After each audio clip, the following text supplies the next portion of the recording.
Welcome back to Ancient World Unknown, where the nights are quiet, the past is patient, and history unfolds gently, just enough to lull you towards sleep. Tonight, we set aside the burdens of modern life and drift into another world entirely. A world of alehouses and abbeys, of feast days and firelight, of tipsy minstrels and overly ambitious monks. A world where getting drunk wasn't a secret shame, it was practically a communal tradition. This isn't the story of loud bars and flashing lights. This is the soft clink of a wooden mug in a candlelit tavern. The slosh of fermented cider poured from a dusty jug. The quiet buzz that comes from strong mead shared after a long day of work or worship. Tonight's journey is titled, What Getting Wasted Was Like in Medieval Times. As always, if you find peace in these quiet travels through the past, consider subscribing, not out of obligation, but only if it feels right to you. I'd also love to know where and when you're listening. Is it night where you are? Are you drifting off already? Tell me in the comments if you're still awake. Now, it's time to dim the lights, ease into your pillow, and let the soft haze of history carry you gently away. In the medieval world, drinking wasn't a pastime. It was a way of life, stitched into the very fabric of daily survival. From the lowliest peasant laborer to the most cloistered monk, nearly every soul across Europe relied on fermented drink not simply for pleasure, but for practicality, sustenance, and social connection. Water, after all, was not always safe to drink, especially in towns where streams became sluggish with waste and rivers flowed with the runoff of entire communities. In this landscape, ale and mead and wine weren't indulgences. They were essential, as common at the breakfast table as they were at the village fair. The day began not with a mug of steaming coffee, but with what was often called small beer, a weakly brewed ale with a low alcohol content, just enough to kill off bacteria without knocking a person off their feet.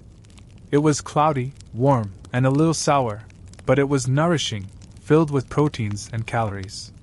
Children drank it. The elderly drank it. Pregnant women drank it. It was considered safer than water and more filling than broth. A cask of ale was just as likely to sit next to the cooking fire as a loaf of bread or a wheel of cheese. But as the sun rose higher, and the morning faded into afternoon, the drinks got stronger. Laborers returning from the fields, tired and sun-soaked, would take longer pulls from deeper jugs. At inns and taverns, men returning from the market would huddle together with others, sharing mugs and stories.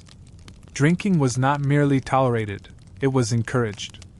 It was a way to celebrate a good day's work, to mourn the loss of a friend, to seal a deal, or to forget the aching grind of peasant life. And no matter how poor a household might be, most would brew their own ale if they could afford the grain.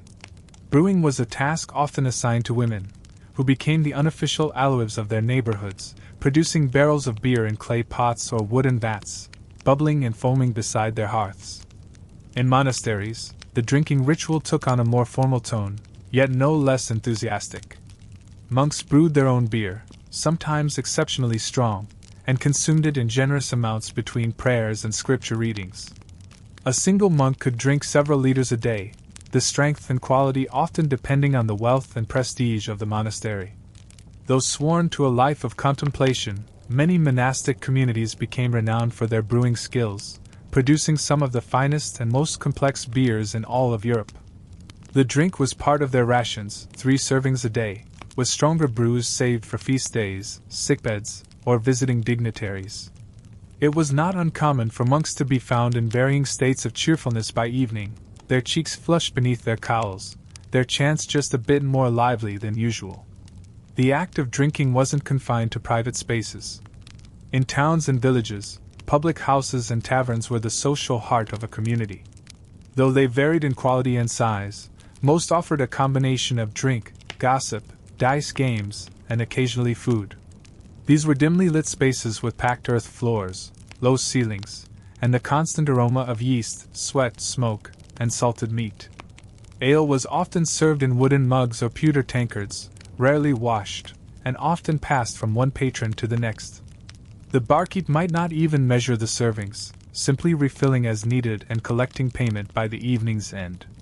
Drunkenness was not always frowned upon. In fact, It was often expected at festivals, weddings, and religious feast days.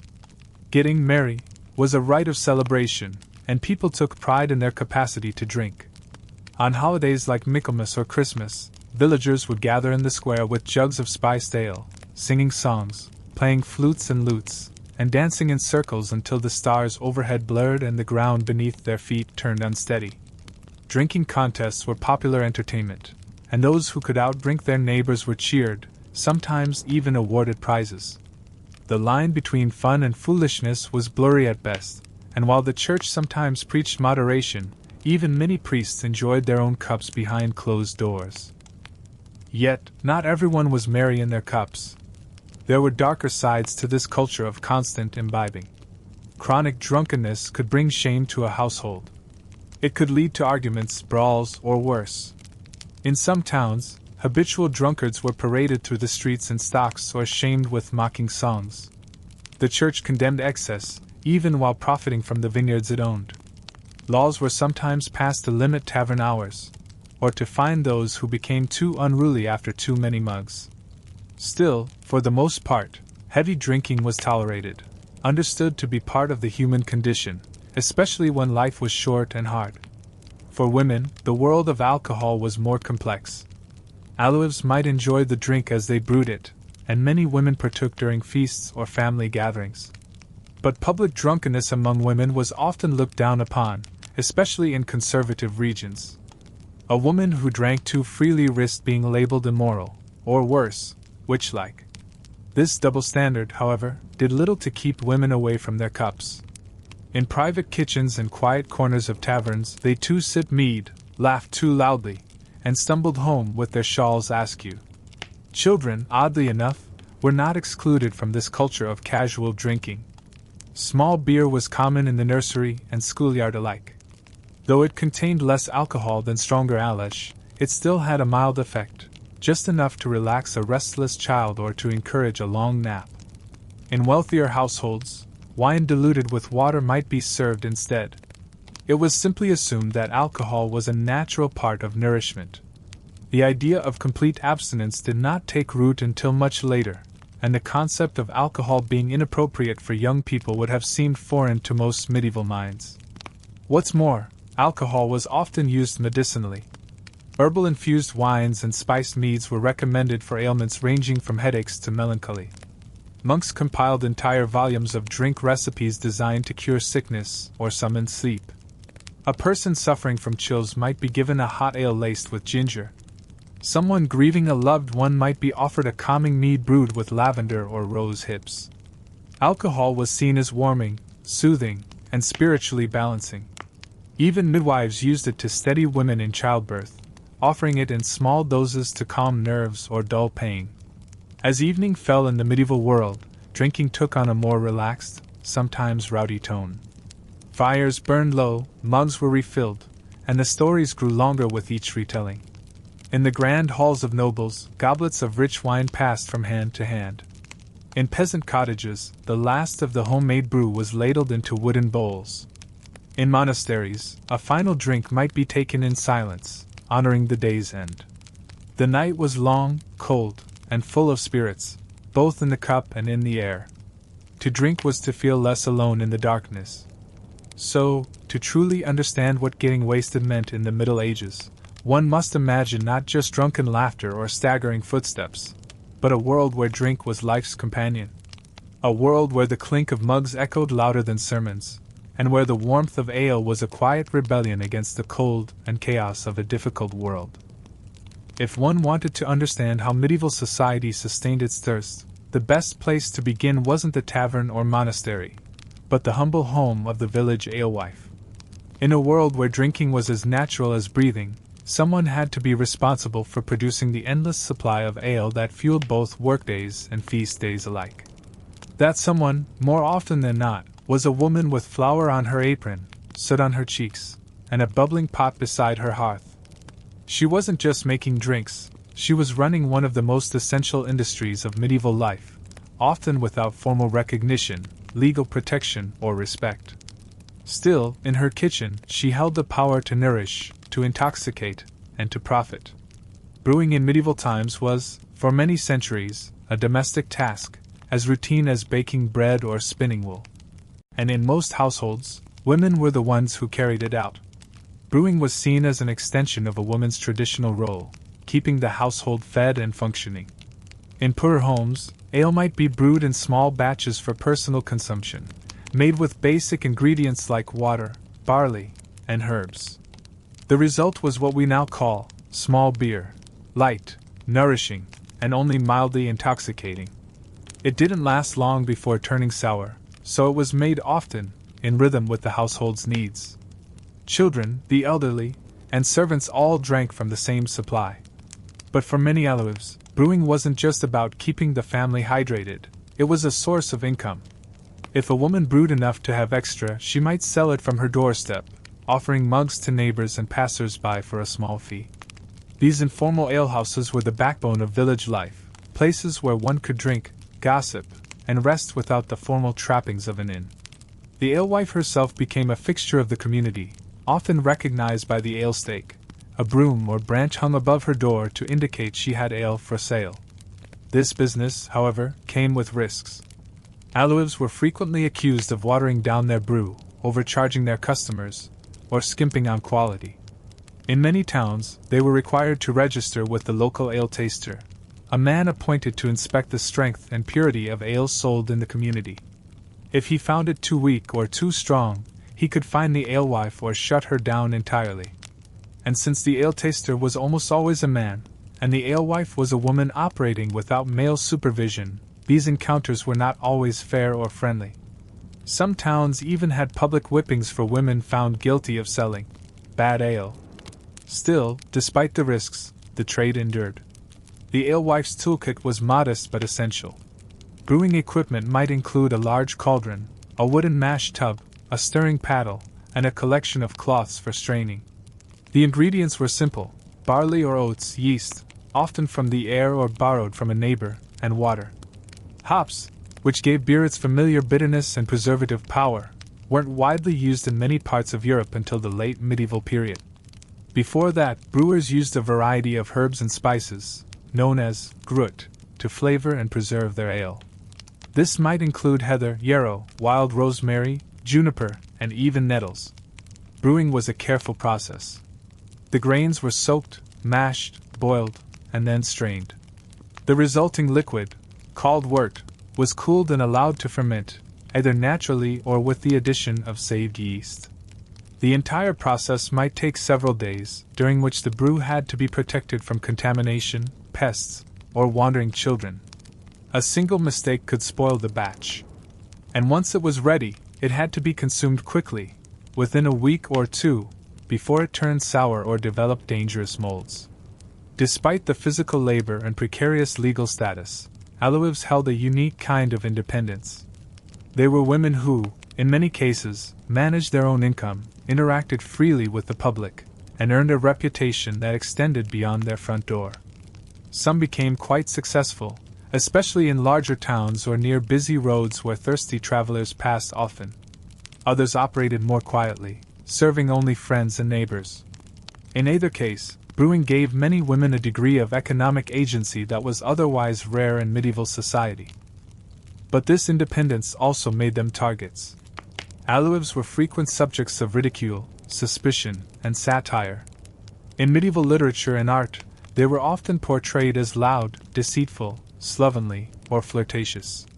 One common trope was the bad alewife, who watered down her beer, cheated her customers, and used her body to lure in drunkards. These images were more than just jokes. They were social warnings, meant to reinforce the idea that women should not operate outside male authority. Over time, the stereotype of the alewife even began to blend with that of the witch, a woman with a cauldron, a cat, and mysterious potions brewing in the fire. Still, alewives endured. Some handed their craft down to daughters or nieces. Others married men who helped them scale up the operation, turning small household brewing into something closer to a tavern or inn. And when hops finally took hold in the beer trade, allowing for longer-lasting, more stable brews, the brewing industry began to shift. Large-scale breweries, often male-dominated and guild-controlled, started to edge out the alewife. Slowly, brewing left the hearth and entered the workshop, and many women were pushed out of the trade they had built. But for hundreds of years, before beer became a commercial empire, it was a cottage craft. And at the center of that craft stood the alewife, equal parts chemist, cook, entrepreneur, and hostess. She provided more than just drink, she offered warmth, company, and a little escape from the harshness of life. In her home, by the light of a low fire, the ritual of getting a little drunk was simple, honest, and deeply human. The drink itself was very different from what we know today. Without refrigeration, standardization, or bottling, every batch of ale was slightly different. Some days it was thin and watery. Other days it was thick and hearty. One week it might taste sour and flat. The next it could be unexpectedly strong. People drank what they had, and they did so with a kind of cheerful resignation. There were no brand names, no menus, no labels. If the ale foamed and didn't make you ill, it was good enough. The alewife's home often became a quiet center of the neighborhood, a place where people came not just to drink, but to talk, to sing, to rest their bones. She might serve bread or stew alongside the drink, offer advice to the younger women, or gossip gently about the latest news from the churchyard. Children played underfoot. Chickens scratched in the corner. And all the while, the fire crackled and the ale simmered in its pot, ready for the next batch. And when evening came, and the last mug was emptied, the alewife would cover her barrels, sweep her hearth, and rest her feet, knowing that tomorrow would bring another long day of brewing, measuring, stirring, and selling. She was a quiet force in her community, a keeper of warmth in a cold world, and a reminder that even in times of hardship, people would always seek the comfort of a shared drink. So while kings and clergy debated the soul's salvation, and knights chased glory in faraway wars, the alewife brewed, poured, and listened. And in doing so, she helped create a culture of drinking that shaped medieval life from the ground up, one clay mug at a time. While village alehouses and kitchen-brewed barrels shaped the commoner's experience with alcohol, a very different sort of drinking culture thrived behind stone walls and stained glass. Within monasteries, those centers of piety, learning, and quiet order, alcohol was not forbidden. On the contrary, it was embraced as part of both the spiritual and physical fabric of monastic life. Here, far from the mud and bustle of peasant life, monks developed some of the finest brewing practices of the medieval world. And although they prayed with solemn devotion and worked with careful discipline, they also drank. A lot. In the medieval imagination, the monastery was a place of restraint. The Benedictine rule, which guided much of European monastic life, called for moderation in all things, food, speech, and certainly drink. But moderation was a flexible word, and the monks interpreted it in a way that allowed for a surprisingly generous allotment of alcohol. Each monk, under many monastic guidelines, was permitted up to a gallon of beer or wine per day. This wasn't a luxury. It was considered a health necessity. Monks worked long hours in the garden, the fields, the scriptorium. They needed nourishment. And much like the peasants beyond the walls, they had good reason to distrust the safety of the local water supply. Mead, beer, ale, and wine all found a place in the cloister. The type of drink depended on geography, resources, and tradition. In northern Europe, beer and mead were more common. In southern regions, particularly those influenced by Roman viticulture, wine was the drink of choice. Mead, the oldest of fermented drinks made from honey and water, held a special place in monastic brewing. It was considered both curative and sacred, something that could warm the body and stir the soul. Many monasteries had their own hives, and honey was as much a symbol of divine sweetness as it was a practical ingredient. Brewing within the monastery was no casual chore.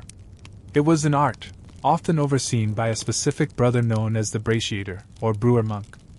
These men developed recipes, monitored fermentation, and managed inventory with quiet precision.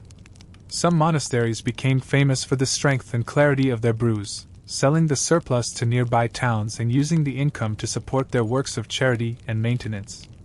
In time, these sacred breweries laid the groundwork for some of the most respected beer traditions in the world, including those still practiced by Trappist monks today. But drink in the monastery wasn't always about profit or pleasure.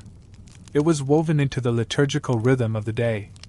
Meals were eaten in silence, broken only by the sound of scripture being read aloud. A cup of wine or ale would be consumed with the midday meal, another with the evening repast. On feast days, the drink might be stronger, sweeter, or served in larger quantities. Monks were expected to drink with humility, not indulgence. But as with any human endeavor, lines blurred. There were abbots who turned a blind eye to drunken cheer, especially if it didn't interfere with prayers. And there were monasteries where alcohol caused tension, sleeping monks nodding off in the choir stalls, arguments over rations, or even illnesses tied to overconsumption. Still, the image of the drunken monk was more the exception than the rule. For most monastic communities, alcohol was part of their spiritual equilibrium. It was a comfort on cold nights, a balm after long labor, a quiet pleasure in an otherwise austere life. And in their stone-walled refectories, illuminated by flickering candlelight, drinking became a silent communion, not just with God, but with one another. To sip from the same barrel was to be part of a brotherhood, a shared lineage of labor and faith. Beyond mead and ale, monasteries were also centers of medical knowledge, and alcohol played a significant role in that realm as well. Monastic infirmaries brewed medicinal wines and herbal tonics, steeping alcohol with ingredients like sage, mint, rue, and wormwood. These potions were used to treat everything from headaches to fevers to melancholy. The combination of prayer and potion formed the basis of medieval healing. A sick monk might be given warm wine infused with cloves, or a weak ale with powdered bark. Some of these tonics became so popular they were adopted outside the cloister, sold as elixirs in marketplaces, and passed down in apothecary books for centuries. Wine, especially, held a sacred role in Christian liturgy. During Mass, wine was transformed, by belief, into the blood of Christ. This theological significance elevated wine beyond mere drink, turning it into a vessel of grace. Monasteries that grew grapes and pressed their own vintages took great care in preparing sacramental wine. It had to be pure, unspoiled, and untainted by additives. Even so, there were debates. Should the wine be red or white? Should it be watered down as the Romans once did? Monks pored over these questions with the same seriousness they brought to Scripture, their minds engaged in a kind of spiritual chemistry. Not all monasteries enjoyed the same bounty, of course. Poorer houses had to make do with what they could: thin ale, sour mead, or diluted wine. In harsher climates, where ingredients were scarce, the drinks were often rough and short-lived. But even then, the ritual remained. To drink was to participate in a centuries-old tradition, one that tied the body to the soul, the present to the eternal. Interestingly, the monastic role in medieval drinking culture extended beyond the monastery gates. Monks were often seen as trusted sources of quality and safety. Travelers might seek out a monastery for rest, knowing they would receive good bread, hearty soup, and clean drink. Pilgrims, exhausted and dusty, were refreshed with cool mugs of ale. The monasteries became sanctuaries not just of prayer, but of hospitality, and drink was part of that welcome. As time passed, the techniques refined within these cloisters spread outward. Town brewers borrowed recipes. Physicians copied their medicinal drink formulas. Nobles commissioned monks to produce private stocks of wine or mead. Even kings acknowledged the brewing expertise of monastic houses. In this way, the monks helped professionalize the craft of alcohol production, elevating it from rustic survival to a respected art. And yet, despite all this, the monks' relationship with alcohol remained deeply human. There are records of abbots chastising their brothers for slurred singing during evening prayers. There are letters from concerned bishops urging restraint in monasteries known for strong drink. There are even humorous tales, preserved in medieval texts, of monks sneaking extra servings or falling asleep mid-sermon. These stories, though exaggerated at times, offer a glimpse into the reality behind the robes, a reality in which even the most pious were still people, seeking comfort in the soft haze of drink. In the quiet hours after Compline, the final prayer of the day, a monastery might fall into perfect stillness. The halls dark, the fires low, the air thick with incense and sleep.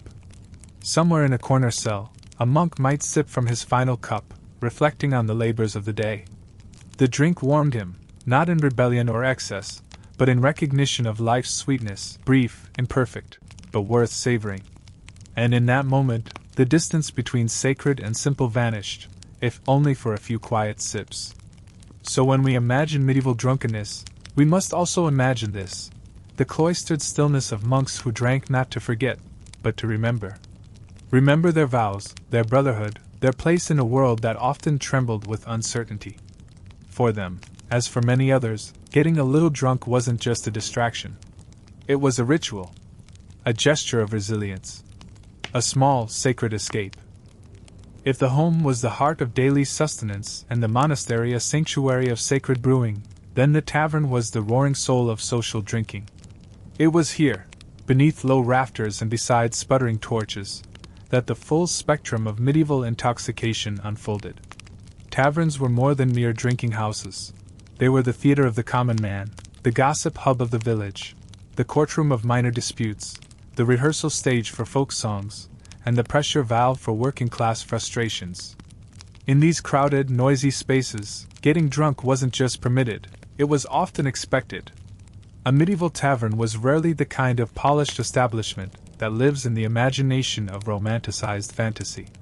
More often, it was a cramped, smoky room with a dirt or rush-strewn floor, filled with mismatched furniture, greasy mugs, and the lingering scent of salted pork and yeast. The walls, usually wattle and daub or stone, were dimly lit with tallow candles or smoky oil lamps. Windows, if present at all, were small and covered in animal skin parchment or crude glass. But it was not the decor that drew in the drinkers, it was the promise of camaraderie, laughter, music, and of course, alcohol. Taverns were especially lively on feast days, market days, or after sunset when the day's work was done and pockets, if not full, held just enough coin for a mug or two. Men gathered in groups, seated at long tables or huddled by the hearth, while women, depending on the region or tavern, might be found working as servers, cooks, or sometimes patrons themselves. In towns where alehouses and taverns were heavily male-dominated, women rarely drank publicly without scrutiny. But in rural settings or family-run establishments, mixed company was not uncommon.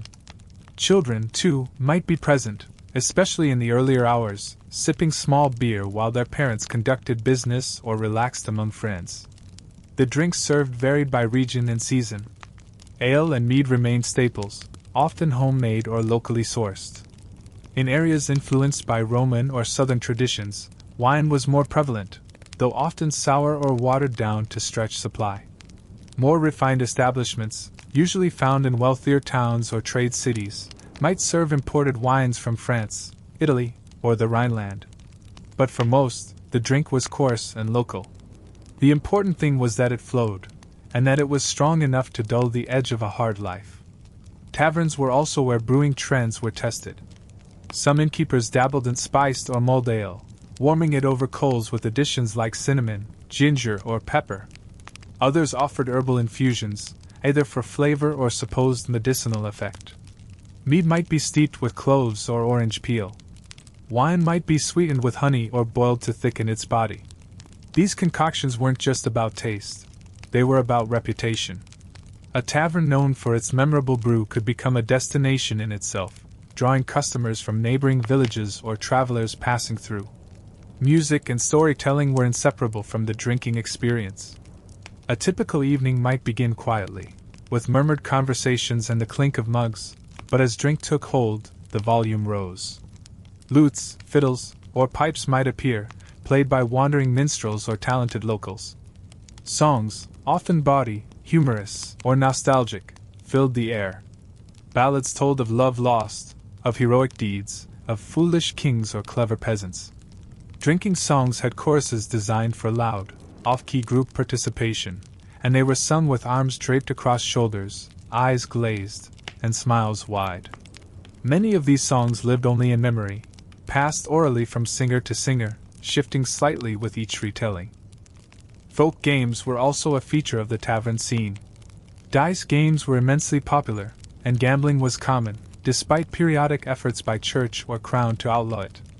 Simple wooden dice, etched with primitive dots, clattered across tables while players shouted, cursed, or laughed. Card games arrived later in the medieval period and quickly became tavern staples. Other games were more physical: wrestling contests, arm wrestling, or drinking games where the loser had to perform a dare or finish someone else's mug. One popular drinking game involved balancing a spoon or knife on one's nose while reciting a rhyme, a task that grew funnier and more impossible with each sip. Fights, unsurprisingly, were not rare. As ale flowed and tempers shortened, arguments could flare over unpaid debts, flirtatious glances, spilled drinks, or ancient insults. Some taverns kept cudgels behind the bar for breaking up fights. Others relied on the presence of a larger-than-life innkeeper or a few regulars who served as unofficial peacekeepers. While not all brawls ended violently, enough did that certain taverns gain reputations as dangerous or rough. Town constables might be called in, or the local reeve might fine the tavern owner for permitting disorder. Still, the potential for chaos was part of the allure. Taverns were alive, unpredictable, and real. For many patrons, getting drunk wasn't an accident, it was the goal. Being fuddled merry, or foxed, to borrow the evolving vocabulary of intoxication, was a desirable end to a long day. A drunk man might be forgiven for falling asleep on a bench, singing too loudly, or confessing secrets he'd never dare utter sober. His friends would laugh, cover him with a cloak, or simply step over him. Hangovers were treated with more drink, a hearty breakfast, or simply sleep. No one took much offense unless violence was involved. In fact, public drunkenness was sometimes a source of comic entertainment, especially when the person involved was usually serious or high-standing. Despite their importance, taverns were often viewed with suspicion by the authorities. Church leaders warned that taverns were dens of sin, where men fell into temptation and wasted their wages on drink and dice. Some preachers went so far as to claim that the devil himself brewed beer behind every tavern door. Laws were passed to control tavern hours, limit prices, and restrict gambling. In some places, women were banned from running or entering taverns altogether. Yet these laws were inconsistently enforced, and the public demand for drinking spaces was too strong to suppress. Taverns endured, adapted, and sometimes operated under the radar. Interestingly, not all taverns were disreputable. Some functioned as respectable inns or hostels, especially along trade routes or near city gates. These establishments served meals, provided beds, and offered drink in moderation. Merchants, pilgrims, and travelers might spend the night, exchanging news or negotiating deals over mugs of hot wine. In such places, the drinking was more restrained, though no less vital.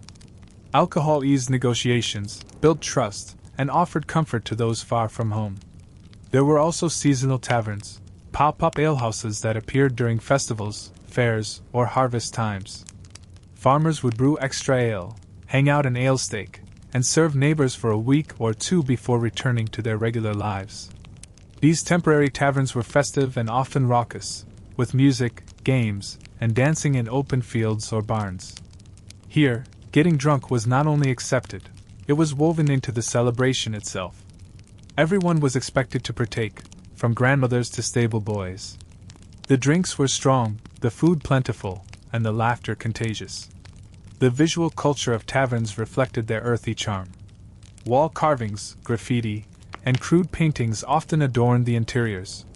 Some showed animals drinking from mugs, others depicted devils pulling drunks into hell, and still others featured saints blessing barrels or smiling from behind vines. These images were at once humorous and moralistic, a reflection of medieval tension between pleasure and piety. Patrons might laugh at a cartoonish drunk slipping on his own mug, even as the painted devil above him wagged a cautionary finger. And then there was the tavern keeper. Whether man or woman, the keeper of the alehouse played a critical role in maintaining order, welcoming guests, and overseeing the drink. Some were gruff and no-nonsense, others jovial and warm. Many were excellent storytellers themselves, entertaining regulars with tales of travelers, ghost sightings, or local scandals. They knew their customers well, who drank fast, who paid late, who liked their ale thick, who preferred it mulled. A good tavern keeper could make or break a drinking establishment, and loyal customers often followed their favorite host from place to place. In the end, taverns were more than just places to get drunk. They were centers of community life, spaces where laughter softened sorrow, drink eased pain, and stories kept the darkness at bay. They were places where secrets slipped free, where songs turned strangers into friends, where the clink of a tankard became a promise that, for one evening at least, everything would be all right. So when you picture a medieval drunk, don't imagine just the slurring fool with an empty mug. Picture a world built around that moment, the long hours worked to earn it, the friends who gathered to share it, the songs that lifted above the rafters, the firelight that flickered on weary faces. In the tavern, as in life, drink was never just drink. It was communion, chaos, and comfort, poured together, one mug at a time. In the rhythm of medieval life, the ordinary days, those filled with toil, routine, and quiet struggle, were punctuated by moments of jubilation. Feast days, holy days, fairs, and festivals brought with them not just a break from labor, but an opportunity for people to indulge in the simple pleasures of community, celebration, and of course, drink. These were the days when sobriety stepped aside, and intoxication was welcomed, even expected. For in these fleeting windows of festivity, getting drunk was not an act of indulgence or shame. It was a performance, a celebration of life, and a communal release. The medieval calendar was crowded with feast days. Nearly every week offered some religious or civic occasion worthy of commemoration. Saints' days, holy days of obligation, royal anniversaries, local harvest festivals, midsummer rites, and even village-specific events all provided reasons to stop work and raise a cup. While some of these days were solemn, many were joyous, marked by laughter, processions, and food. And where food and celebration gathered, so too did drink. The act of drinking, publicly, heartily, and collectively, became a symbolic act of participation in the shared joy and temporary suspension of everyday burdens. These events were often organized by the church, the local lord, or town officials, but the people brought the true spirit. Preparations would begin days in advance. Brewers increased production. Cooks salted meat, baked bread, and prepared stews in large cauldrons. Vendors stocked carts with seasonal fruit, sweet pastries, and skewers of roasted meat. Minstrels tuned their instruments. Jugglers practiced in secret courtyards. Mummers rehearsed their rowdy plays, which often featured drunken characters as comic relief. The entire village or town transformed into a stage, and the collective mood shifted. Even the poorest families tried to participate, scraping together ingredients for their own small batch of ale or mead to share with guests or neighbors. One of the most notable festivals was the Feast of Fools, often celebrated around the New Year or Epiphany. This event turned social order on its head. Choirbas dressed as bishops, peasants mocked nobility, and drunken mock masses were held in churches, with braying donkeys in the pews and wine flowing from goblets meant for holy water. The festival was equal parts irreverence and catharsis. Wine and ale flowed freely, and the intoxicated performances allowed people to satirize authority, poke fun at custom, and laugh away the rigidity of daily life. Though the church sometimes tried to suppress the excesses, the festival endured in various forms, a testament to the people's need for release. Drinking games were a central feature of these public gatherings. Men and women competed to see who could drink the most without falling over, who could recite a tongue twister with a mouth full of wine, or who could walk a straight line after several mugs. Some communities held formal contests, offering prizes like cakes, coins, or even livestock to the most impressive drinkers. Others used humiliation as the reward, draping the loser in rags, covering them in soot, or making them sing a ridiculous song to the laughter of the crowd. These games were more than silly diversions. They were rituals of community bonding, reinforcing shared identity through laughter, embarrassment, and alcohol-induced vulnerability. Public feasting also brought together people from different social classes, at least temporarily. On major holy days, wealthy lords were expected to feed their tenants, offering meat, ale, and bread in their great halls or in open fields. While seating and portion size still reflected the social hierarchy, The opportunity to eat and drink under the same roof, even at separate tables, created a rare sense of unity. Lords showed generosity, peasants showed loyalty, and somewhere between the third refill and the second roast, everyone was just a little drunk, laughing, singing, and clapping in time to the same rhythm. Drunkenness at these gatherings was often theatrical. Men stumbled through dances with exaggerated flair, women giggled behind veils, elders raised mugs with mock sermons, and children parroted the slurred words of their parents. No one expected dignity to last the whole night. That was part of the charm. Even the local reeve or parish priest might loosen his belt, raise a cup, and join the merriment. There were moments when the boundaries between sacred and profane blurred, and drink became the thread that wove everyone into one tapestry of celebration. One particularly lively example of this was the medieval May Day festival. In many villages, the arrival of spring was marked with the raising of a maypole, around which dancers, often adorned in flowers and greenery, would weave and twirl to the sound of pipes and drums. Ale, mead, and cider were passed freely from hand to hand, and by the time the sun reached its peak, the revelry was in full swing. Songs echoed across meadows, couples stole kisses behind hedges, and the scent of crushed grass mingled with the sharp sweetness of fermented drink. May Day was a celebration of renewal, fertility, and freedom, and getting drunk was as much a part of it as the dancing itself. Harvest festivals, too, held deep cultural significance. After the last sheaf was gathered, communities would celebrate the completion of another growing season with feasting and drink. These festivals were filled with gratitude, relief, and the unspoken hope that enough food and ale had been put away to survive the coming winter. It was a time to honor labor, to thank the land, and to indulge without guilt. Jugs were emptied in honor of the ancestors, the saints, the animals, and the fields themselves. Everyone had earned their share, and for a few golden hours or days, no one counted how many mugs had been poured. But not all celebrations were so joyful. Drinking was also part of mourning rituals. At wakes, after funerals, families and neighbors would gather to share memories, tell stories, and drink to the departed. Alcohol helped ease grief, soften sorrow, and invite communal reflection. In these moments, getting drunk was not rowdy or comic, it was quiet, tender, and sometimes deeply spiritual.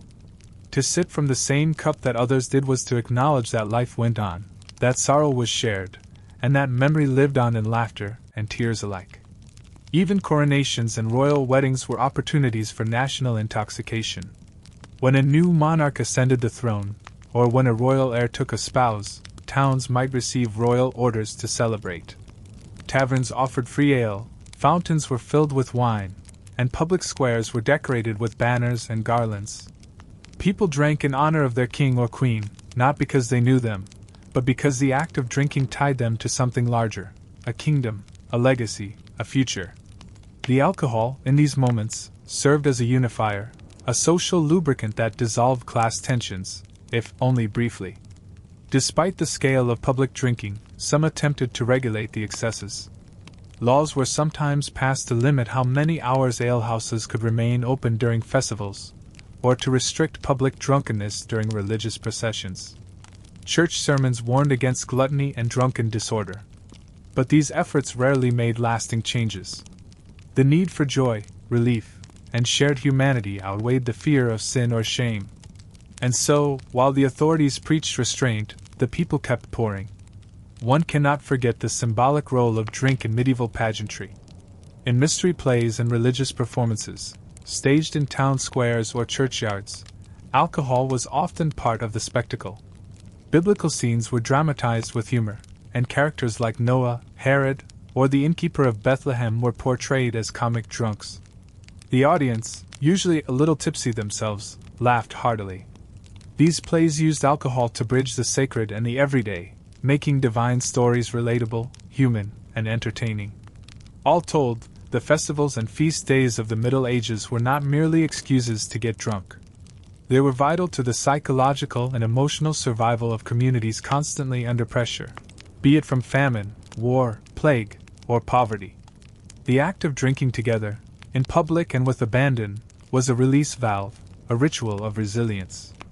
It allowed people to reconnect with one another, to celebrate being alive, to laugh in the face of hardship, and to believe, if only for a moment, that joy was not only possible, but natural. So when you imagine a medieval celebration, don't see only the flagons and flushed cheeks. See the weary hands that raised them, the quiet prayers of gratitude, the thunderous songs that lifted from simple throats. In the world of feast and festival, getting drunk was never just about drink. It was about belonging, to each other, to the earth, to the eternal dance of hardship and joy. For all the warmth, laughter, and rituals surrounding medieval drinking culture, the relationship with alcohol was not always benign. In a world where ale, wine, and mead flowed through daily life like water through a stream, the line between comfort and chaos could blur without warning. What began as a shared toast or a harmless indulgence could, on occasion, tip into darker waters. While the medieval world lacked a modern understanding of addiction or alcoholism, it was not blind to the consequences of excess. From tavern brawls to legal trouble, from family shame to spiritual peril, drunkenness carried with it a shadow that few could completely ignore. The first sign of trouble was often disruption. A man who drank too deeply might return home shouting, his speech slurred and his footsteps unsteady. He might break things, frighten children, or say things better left unspoken. These moments, though common enough to be shrugged off as temporary lapses, sometimes left deeper bruises on reputations, relationships, or bodies. And while the community might forgive an occasional episode of drunken foolishness, repeated offenses were remembered. A man known for poor behavior when drunk became the subject of whispers, songs, or satire. In towns, he might earn a mocking nickname. In villages, he might find himself gently, or not so gently, excluded from future gatherings. Legal consequences, though inconsistent, were also a risk. In many medieval towns, public drunkenness could lead to fines, time in the stocks, or even whipping. The authorities were less concerned with the act of drinking itself, which was nearly universal, and more with what it led to. Violence, especially, was frowned upon. If two drunk men came to blows and caused property damage or injury, they might be dragged before the local court, made to pay restitution, or even imprisoned. Repeat offenders were watched closely by the constable or reeve. Some towns appointed official ale-tasters not only to monitor the strength and quality of drink, but also to report taverns that seemed to encourage rowdiness. The church, too, kept a wary eye on drunkenness. Though many clergy enjoyed their own drink in moderation, some more than moderation, the official position was clear: drunkenness was a sin. It clouded the mind, weakened the spirit, and made the soul vulnerable to temptation. Sermons often compared the drunkard to the fool, the beast, or the damned. Paintings and stained glass windows depicted scenes of judgment, with drunkards among those being dragged to hell by demons. In one popular image, the devil sat beneath a tavern bench, waiting to claim the souls of those who drank too much. These images served as moral warnings, especially effective in a world where few could read but all could understand fear. Despite these warnings, some drank to forget things no sermon could heal. Life in the medieval world was harsh and often short. Loss, hunger, war, and sickness pressed on all sides. A laborer might drink to ease the pain of a broken back or a lost child. A widow might sip her mead slowly, staring into the fire, remembering a husband taken by plague.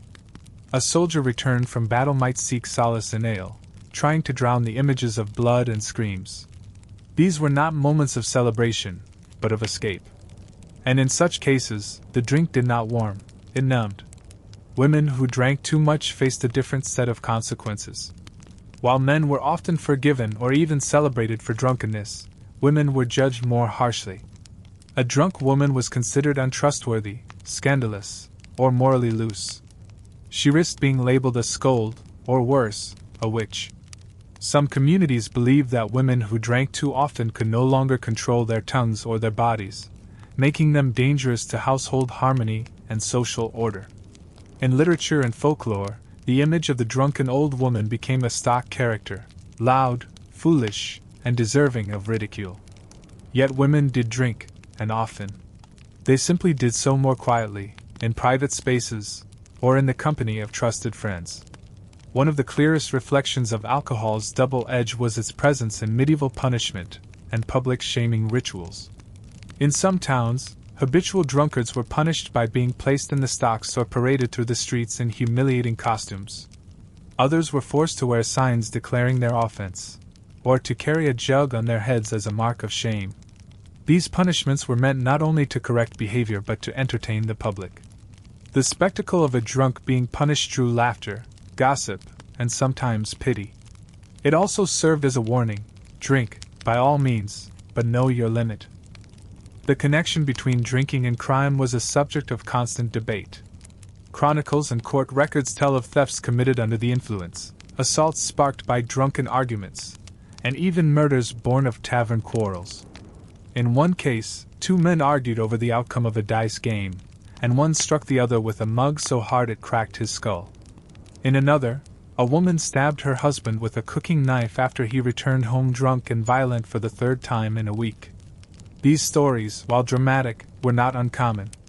Alcohol lowered inhibitions, intensified emotions, and turned small slights into major offenses. At the same time, alcohol was sometimes used as a tool of manipulation or coercion. Unscrupulous tavern owners might water down their drink, then switch to stronger brew once the customer was sufficiently inebriated, ensuring more sales and faster intoxication.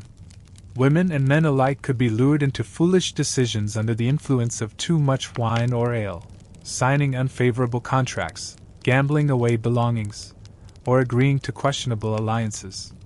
The idea of alehouse tricks became part of common folklore, with stories warning of cunning innkeepers, seductive strangers, or enchanted brews. And then there were the long-term effects, what we might now call addiction. The medieval world had no clinical understanding of alcoholism, but it knew the signs. Chronic drinkers were sometimes described as sot or drunkard, and they were often pitted or mocked rather than treated. Their health suffered. Their families suffered. Their reputations collapsed. Yet they continued to drink, because it was all they knew or all they had left. In towns, these individuals might be found sleeping in alleys or wandering markets, begging for coins to buy their next cup. In villages, they were tolerated, cared for quietly by relatives, or avoided entirely. Their decline was a quiet tragedy, visible, but rarely addressed. In religious literature, drunkenness was often tied to greater spiritual failure. The drunkard, according to some theologians, was more likely to commit other sins: lust, anger, sloth, or dishonesty. He became a vessel for the devil, a walking cautionary tale. Pilgrims on their way to holy sites were warned not to drink too much in taverns along the road, lest they arrive impure of heart. Monks, though permitted to drink in moderation, were sometimes chastised for letting their cups overflow. One famous monastic rule advised that too much wine makes the soul drowsy, and the tongue loose. Spiritual sleep, they warned, was worse than physical. Despite all of this, medieval society remained deeply tolerant of drinking overall. It was simply too ingrained to remove. But the dangers were acknowledged, sometimes seriously, sometimes with humor. Proverbs warned of wine's deceptive nature. Folk tales featured characters whose downfall came from one drink too many. And visual art, especially in church carvings or manuscript margins, showed drunken men falling into wells, tripping over pigs, or being chased by devils with tankards. These images were meant to provoke laughter, but also reflection. They reminded viewers that while drink could be a friend, it could also turn suddenly, unexpectedly, into something else. In some households, rules were created to manage drinking. Men might agree not to drink on work nights. Women might forbid drinking in front of children. Friends might accompany each other home to prevent dangerous wandering. These were quiet, personal strategies, not laws but customs. In monasteries, stricter guidelines were enforced. Ale rations were monitored. Feast days were clearly defined. Yet even within those walls, stories survive of overindulgence, of sleepy monks and red-faced abbots, gently reminding us that human weakness knows no boundaries. So while much of medieval drinking culture was festive, comforting, and communal, it would be incomplete to ignore its darker edges. Drunkenness could harm as well as heal. divide as well as unite. It was a tool, a companion, and sometimes a trap. In the right hands, it warmed hearts and brought people together. In the wrong circumstances, it created sorrow, scandal, and silence.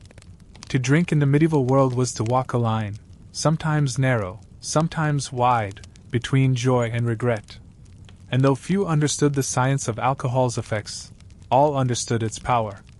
In every village, every tavern, every household, the stories repeated, of laughter, of brawls, of secrets revealed and apologies whispered. It was a part of life, messy, rich, and deeply human. Though the medieval world was soaked in ale, wine, and mead, not every corner of it echoed with the clink of mugs. For all the feasting, festivals, and frothy indulgence that defined so much of daily life, there were also sober spaces, realms where drinking was limited, frowned upon, or even outright forbidden. These places were not necessarily more virtuous, nor were they always successful in avoiding alcohol's influence, but they represented the other side of the medieval drinking story, the side of control, caution, and abstention. To understand medieval intoxication fully, one must also understand those who resisted it, whether by necessity, by choice, or by rule. One of the most prominent dry zones in medieval society was the courtroom. Judges, clerks, scribes, and other legal officials were expected to carry out their duties with clarity and impartiality, qualities not generally enhanced by strong drink. Although ale or wine might be consumed with lunch, especially in warmer regions where wine was a daily staple, the work itself demanded sobriety. Legal documents had to be written with care. Testimonies had to be understood and weighed. The judgments rendered by secular or ecclesiastical courts could determine matters of life, death, inheritance, and imprisonment. Alcohol, therefore, was unwelcome during working hours. Still, that didn't mean courtrooms were entirely free of its influence. Drunken defendants were not uncommon, especially in cases involving tavern brawls, domestic disputes, or public misconduct. Judges had to interpret not only the facts but the fog of alcohol surrounding them. Similarly, in the world of education, sobriety was more common than not, at least during daylight. Monastic schools, cathedral schools, and eventually universities required a measure of intellectual discipline. Students and teachers alike were expected to engage in reading, debate, and memorization. Though many students were of noble birth and quite familiar with alcohol, drinking during lessons was discouraged. Some schools, like those in Paris or Oxford, went so far as to enforce rules against public drunkenness among their scholars, fearing it would tarnish the institution's reputation. That said, students found ways to celebrate after exams or feast days. Tales abound of scholars slipping away from their studies to indulge in drink, only to return hungover and repentant. Markets and guild halls also bore a kind of sober expectation. Merchants needed their wits about them to negotiate deals, track inventories, and assess quality. Though many guilds hosted feasts with ample drink, these were structured events with clear beginnings and ends. The day-to-day business of commerce, especially when it involved travel, money, or goods, required at least a facade of sobriety. A merchant known for drinking too much during the day risked losing customers or partners. Guild charters sometimes included clauses forbidding drunkenness during working hours, particularly among apprentices who were seen as reflections of the guild's public face. The clergy, of course, were another group held to a higher standard of sobriety. Though many drank, some quite freely, they were expected to do so with restraint. A drunken priest could lose the trust of his flock or face censure from a bishop. During services, confession, or funerals, sobriety was essential. A priest slurring his Latin or stumbling through a mass could spark scandal or laughter, either of which were welcome in sacred space. In some regions, clergy were expressly forbidden from entering taverns unless summoned for last rites or to settle disputes. This didn't stop some from sneaking in, of course, but the ideal of clerical restraint remained. Monastic orders, too, often adopted strict drinking guidelines. Though they brewed and consumed alcohol, they did so within regulated bounds. A monk caught drinking outside of designated times could face penance, isolation, or loss of privileges. Travelers, especially those on religious pilgrimages, were another group expected to balance indulgence with restraint. Pilgrimage was a sacred journey, meant to cleanse the soul, fulfill vows, or seek healing. Along the way, pilgrims often stayed at hostels, monasteries, or roadside inns. These places provided shelter, food, and sometimes drink. While a small mug of ale might accompany a meal, drunkenness was frowned upon, especially in holy sites. Guides and guardians of pilgrimage routes, known in some areas as hospitallers, were tasked with protecting travelers not only from robbers, but from moral lapses. Still, not all pilgrimages were solemn. Some devolved into revelry, especially when large groups traveled together. Markets sprung up around major shrines, selling everything from relics to spiced wine. The line between holy journey and holiday blurred, and many a pilgrim returned home with more stories of merrymaking than miracles. One interesting example of attempted abstention came from certain heretical or reformist religious movements. Groups like the Cathars, Waldensians, or later Lollards often criticized the established church for its worldliness, including its tolerance of drinking. Some of these groups encouraged followers to avoid alcohol altogether, believing it dulled the mind and opened the door to sin. Their teachings, often rooted in calls for simplicity and purity, painted intoxication as a symptom of corruption. Though these groups were often suppressed, their writings reveal an undercurrent of concern about alcohol's role in both personal and institutional decay. Women, too, often found themselves navigating expectations of sobriety, especially in roles tied to household management, childbirth, or spiritual leadership. A midwife, for example, needed steady hands and a clear head. Though she might administer medicinal drinks laced with wine or herbs, she was expected to remain in control. Similarly, wise women, herbalists, or local healers often used alcohol as a solvent or carrier for their remedies, but avoided consuming it in excess themselves. In households, the mistress of the home might brew ale or wine, but she also managed food stores, cared for children, and coordinated servants. Drunkenness in women was associated with disorder, and so they often drank quietly, carefully, or not at all in public view. There were also cultural and religious minorities whose relationship with alcohol differed from the Christian majority. Jewish communities in medieval Europe, for instance, had specific rules about alcohol tied to kosher laws. Wine used for religious rituals had to be prepared by Jews under strict guidelines. Drinking in general was permitted and even celebrated on certain holidays, such as Purim, when tradition encouraged revelry. However, moderation was valued, and public drunkenness was discouraged. In Islamic regions of the medieval world, such as Al-Andalus or parts of the Levant, alcohol was officially forbidden by religious law. That said, historical records show that alcohol was still consumed, often secretly or medicinally, and attitudes varied depending on local enforcement and cultural blending. In these contexts, sobriety was more than social expectation. It was law, backed by religious doctrine and moral philosophy. Another realm of enforced sobriety was the battlefield.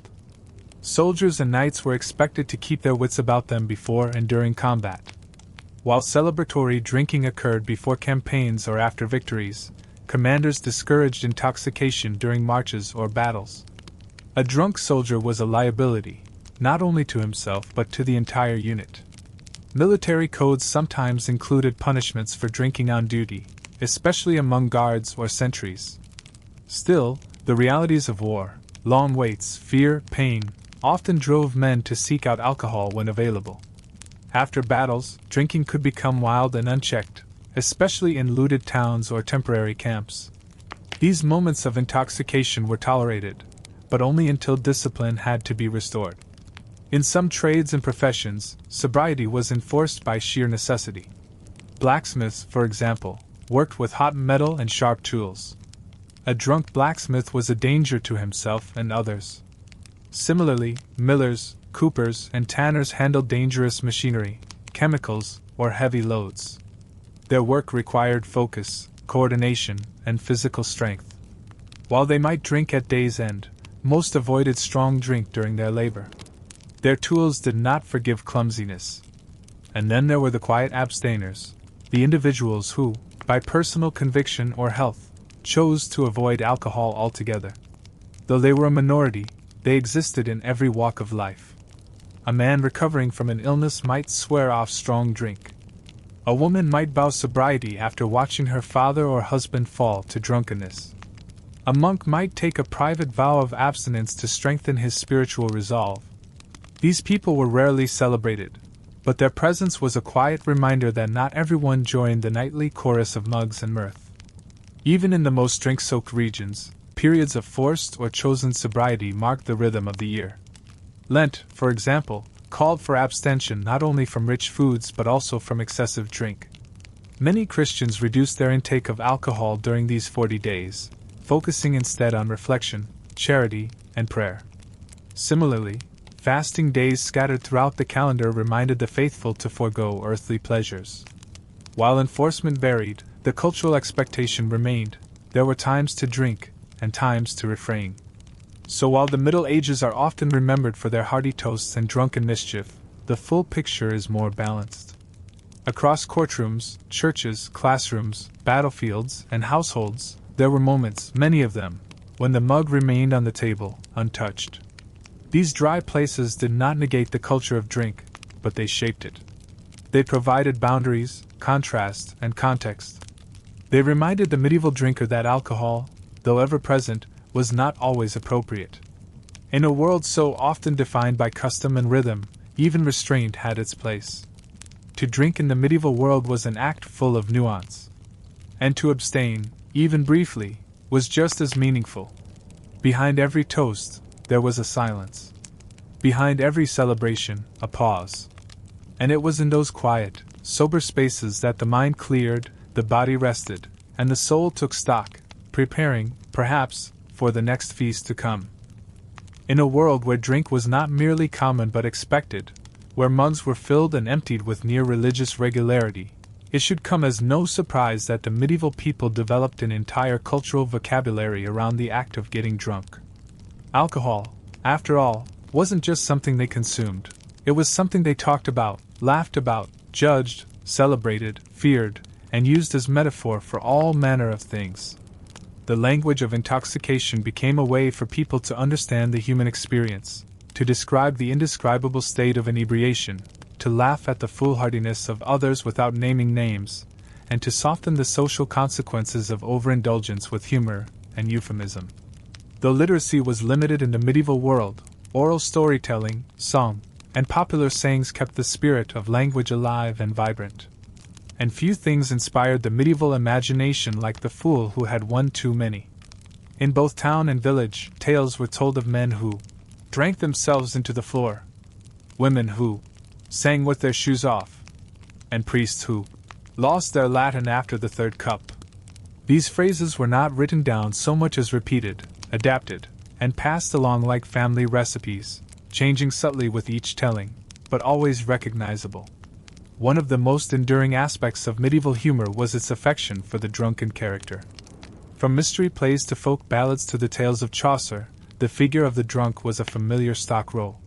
He might be a peasant returning home from market, a friar with wine-stained robes, or a knight who can't keep his helmet straight after the feast. The humor, of course, came from exaggeration, the stumble, the slurred speech, the muddled logic, the boastful declarations that unraveled into nonsense. But beneath the laughter was a kind of recognition. Everyone knew someone like that. And many, in their quieter moments, had probably played the part themselves.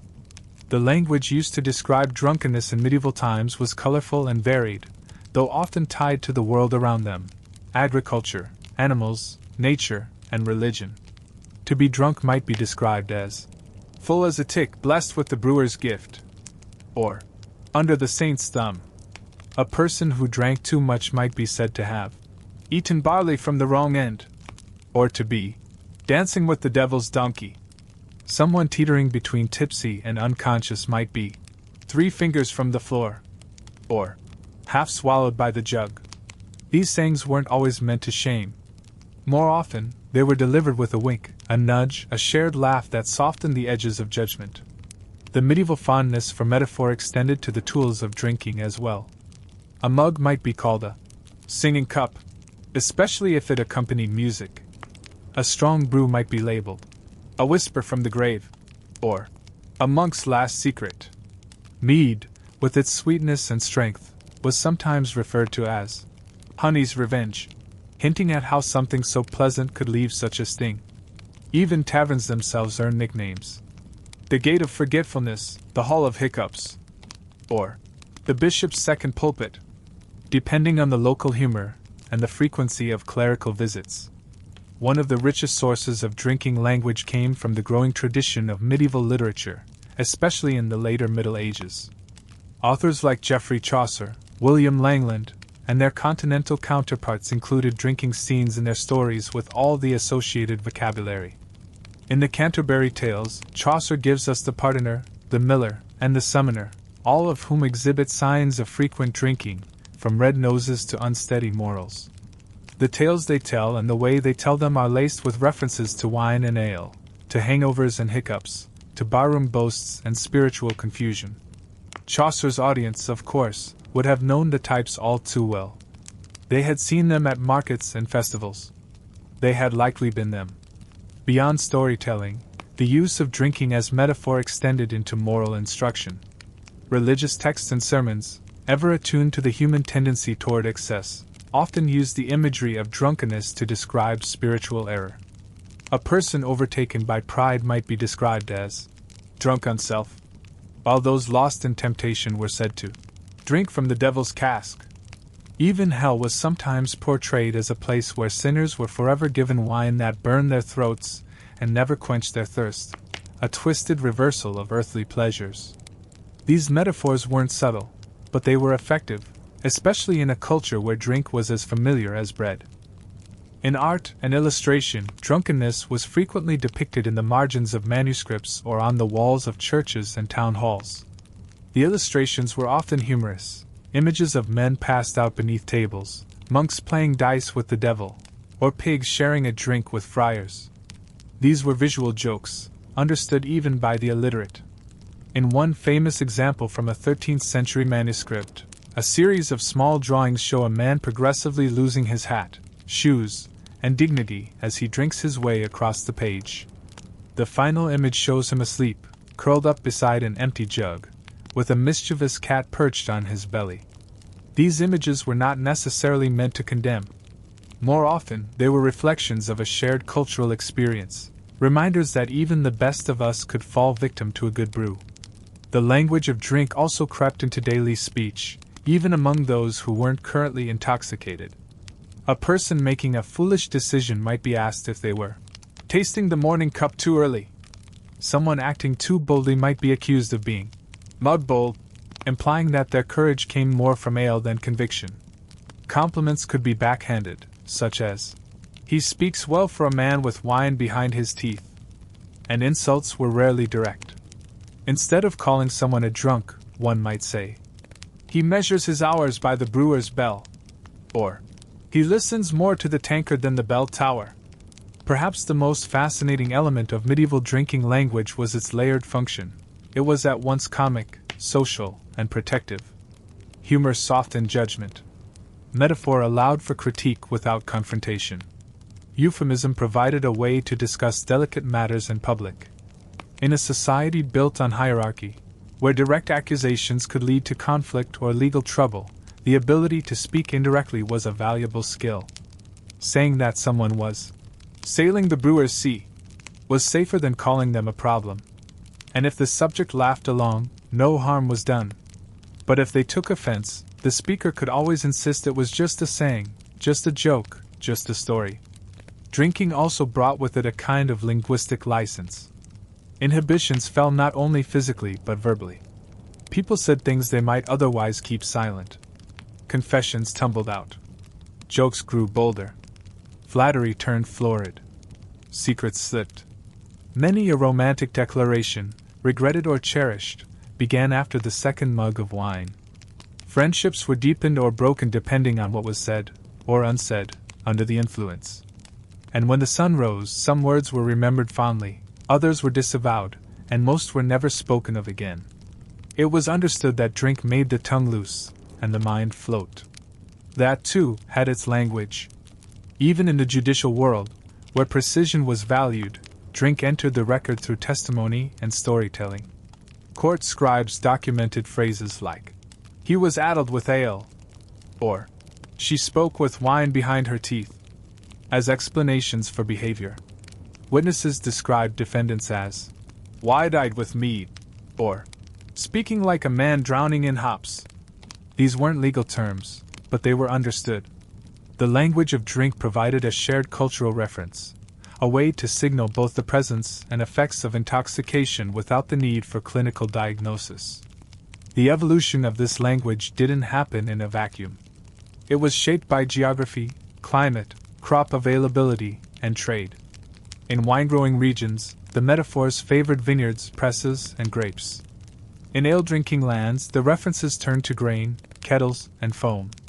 In the north, where mead lingered longer in cultural memory, the imagery was sweeter, stickier, more romantic. Local dialects gave each region its own flavor of expression, and while the jokes were similar, their phrasing revealed subtle differences in worldview. A man in Yorkshire might be as limp as a wet barrel, while one in Burgundy was sleeping on Bacchus's shoulder. What this all reveals is that medieval people were not simply passive drinkers. They were thinkers, jokers, storytellers. They built an entire cultural framework around the act of getting drunk, full of wisdom, warning, and wordplay. Their language allowed them to celebrate drink, to criticize it, to excuse it, and to live with it. And through that language, they shared an understanding that to drink was to be human, with all the joy, folly, and unpredictability that came with it. So when you think of a medieval drunk, don't just picture the mug and the stumble. Imagine the words. The sayings passed from father to son. The songs sung in corners of the tavern. The insults traded in jest. The metaphors that carried laughter and warning alike. For in the end, the language of drink was not just about the drink. It was about the people who spoke it. Their hopes, their regrets, their humor, their hearts. And somewhere, beneath it all, a quiet truth lingered. No matter how much the world changed, no matter how sharp the line between sober and sloshed, there would always be stories to tell. And someone, somewhere, would find the perfect words to tell them, preferably over a shared cup, beneath a low wooden beam, by the light of a flickering candle. Across the vast and varied landscape of medieval Europe, drinking customs were anything but uniform. From the rocky coasts of Scandinavia to the vineyards of southern France, from the misty highlands of Scotland to the low fields of the Netherlands, the people of the Middle Ages crafted, consumed, and celebrated drink in ways shaped profoundly by their geography, crops, climate, and culture. To understand what it meant to get drunk in the medieval world, one must also explore the wide tapestry of regional brews and the customs that wrapped themselves around every cup. While the ingredients might differ, and the vessels might change, the spirit of drinking remained deeply and universally human. In the colder northern regions, where great cultivation was nearly impossible, beer and ale reigned supreme. Barley, oats, and rye grew well in these climates, and the people there turned these grains into warm, frothy brews that could nourish the body and ease the long, dark winters. In places like England, Scotland, and parts of the Holy Roman Empire, ale was the drink of the masses, consumed daily in homes, taverns, and even monasteries. It was usually unfiltered, cloudy, and low in carbonation, with flavors that varied wildly from one batch to the next. It could be thin and watery or thick and hearty, depending on the brewer's skill and resources. In England in particular, alehouses became deeply entrenched in village life. Entire communities would know the names of their best alewives, whose brewing skills could make or break a feast day. In some towns, local authorities kept detailed records of who brewed what, how strong it was, and whether it was fit for sale. Beer, distinct from ale due to its use of hops, only began to gain popularity in the later medieval period, imported from the Low Countries where hoppy brews were more common. At first, the English resisted the taste, finding hops bitter and medicinal, but they eventually embraced it, especially as people realized that hopped beer lasted longer and traveled better. Across the North Sea, in the Netherlands and parts of northern Germany, beer culture was already more developed by the early Middle Ages. Towns like Bremen and Hamburg became known for exporting beer across Europe, particularly to seafaring nations. These beers were stronger, darker, and more heavily hopped than their English cousins, and they were often sold in large barrels rather than small jugs. In port cities, entire taverns grew up around the business of serving these foreign brews to sailors and traders. The songs sung in these places were rougher, the games rowdier, the stories taller. To get drunk on Hanseatic beer was to take part in a cross-cultural ritual, one that tied commerce and camaraderie into a single frothy pint.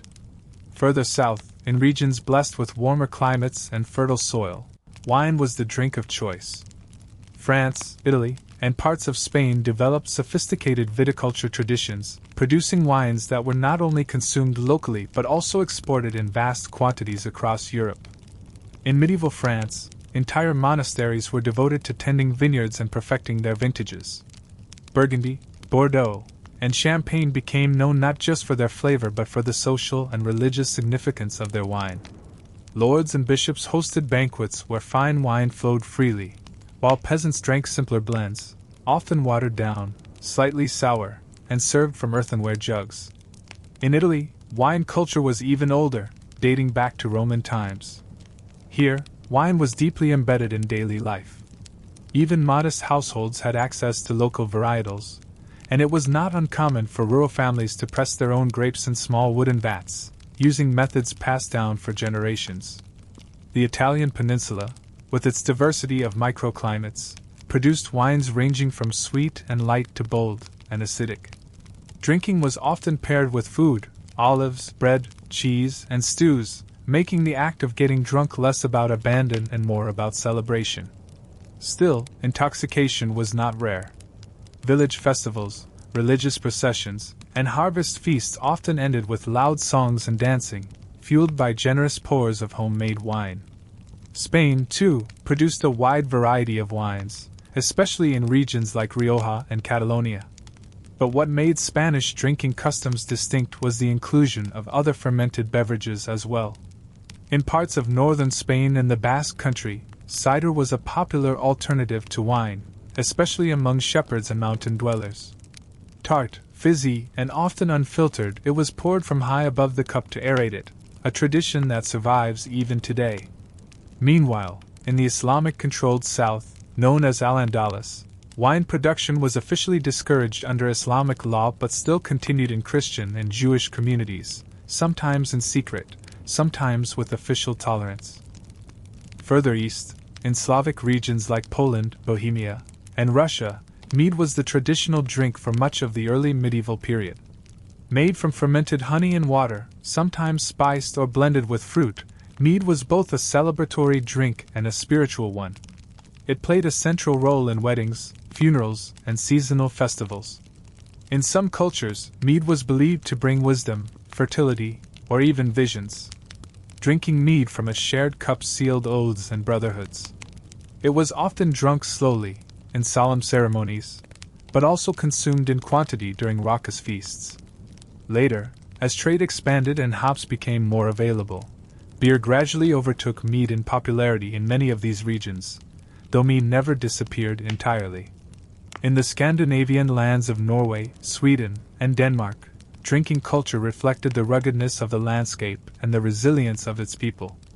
Ale and mead were the primary drinks, often brewed at the household level. Feasts in these regions were lively affairs, echoing Old Norse traditions of communal drinking and boasting. Drinking horns were common vessels, curved and polished, sometimes adorned with metalwork or carvings. Toasts were frequent and formal, given in honor of ancestors, gods, or honored guests. Even after the Christianization of Scandinavia, these customs lingered, blending pagan and Christian rituals into something uniquely Nordic. To drink heavily at a feast was not shameful but honorable, proof of endurance, hospitality, and masculine strength. In the Celtic lands of Ireland and parts of Scotland and Wales, alcohol held both mystical and social significance. Mead, ale, and later whiskey became part of the cultural fabric. Storytelling, music, and poetry were often paired with drink, and the hearthside gathering became a treasured space of warmth and wit. Irish monks brewed ale in their monasteries, while villagers drank from clay cups or wooden bowls passed around the fire. In some regions, drink was believed to open the soul to inspiration, a belief that lingers even today in the romantic image of the drunken bard. At the same time, alcohol was also used in healing rituals, with certain brews prepared for specific ailments or spiritual cleansing. Even within the same country, regional differences in drinking customs could be striking. In England, for instance, the North favored stronger alesh and heartier tavern culture, while the South leaned toward milder brews and more restrained consumption. Coastal regions with access to imported wine might develop a taste for the finer stuff, while inland communities brewed with what they had, sometimes even using herbs or roots when grain was scarce. Local festivals reflected these differences. A harvest fair in Yorkshire might feature barrel-rolling competitions and ale-soaked pies, while a village celebration in Sussex might center around Morris dancing and spiced cider. Drinking vessels varied just as widely as the beverages. In wealthier homes and noble halls, silver goblets or glass cups were used, etched with family crests, religious symbols, or poetic inscriptions. In monasteries and taverns, pewter mugs and ceramic jugs were more common. Among the poor, wooden bowls or hollowed horns sufficed. The cup from which one drank spoke volumes about their social status, their geography, and their customs. Some cups were communal, passed around the circle as a sign of trust. Others were personal, guarded jealously like a favorite tool. The sound of a cup being filled, passed, and emptied was as familiar to medieval ears as the bell tower or the rooster's crow. Customs also surrounded the act of toasting. In Germany, one might say, Prosit, a Latin-rooted word invoking health. In England, wassail was both a greeting and a toast, derived from the Old English for be in good health. In France, toasts often included prayers or blessings. In Slavic lands, shared cups and blessings of the ancestors were common. The act of lifting a cup and dedicating it to someone, whether present, absent, dead, or divine, was a nearly universal practice. It marked moments, solidified bonds, and honored memory. Even the hangover had its regional character. In England, it might be called the morning shame. In German-speaking areas, it was referred to as Katzenjammer, or cat's wail, for the ringing headache and misery.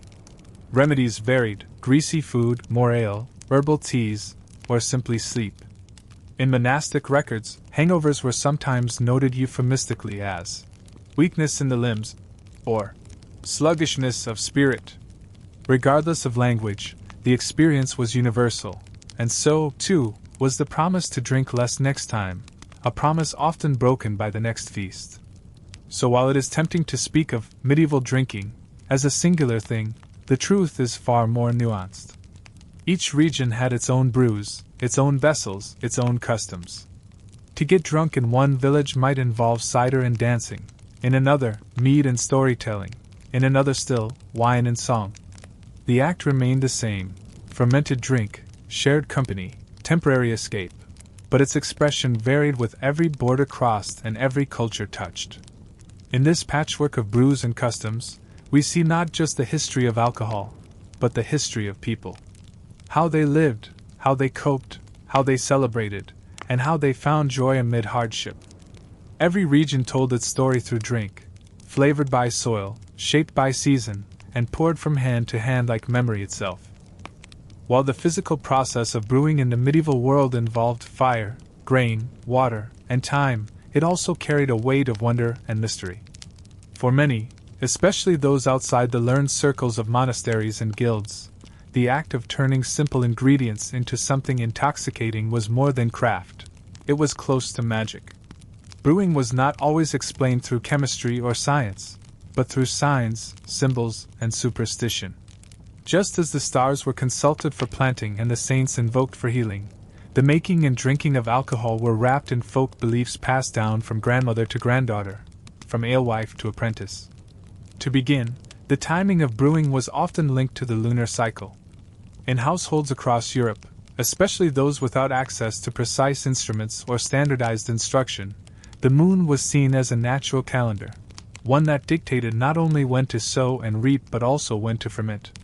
It was believed by many that brewing under a waxing moon produced a stronger, more effervescent drink, while brewing during a waning moon might result in a weaker, sourer batch.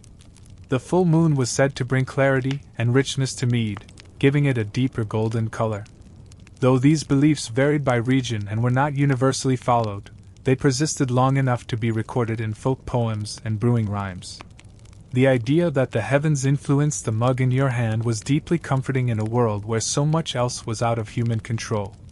Certain days of the week were considered unlucky for brewing, just as others were ideal.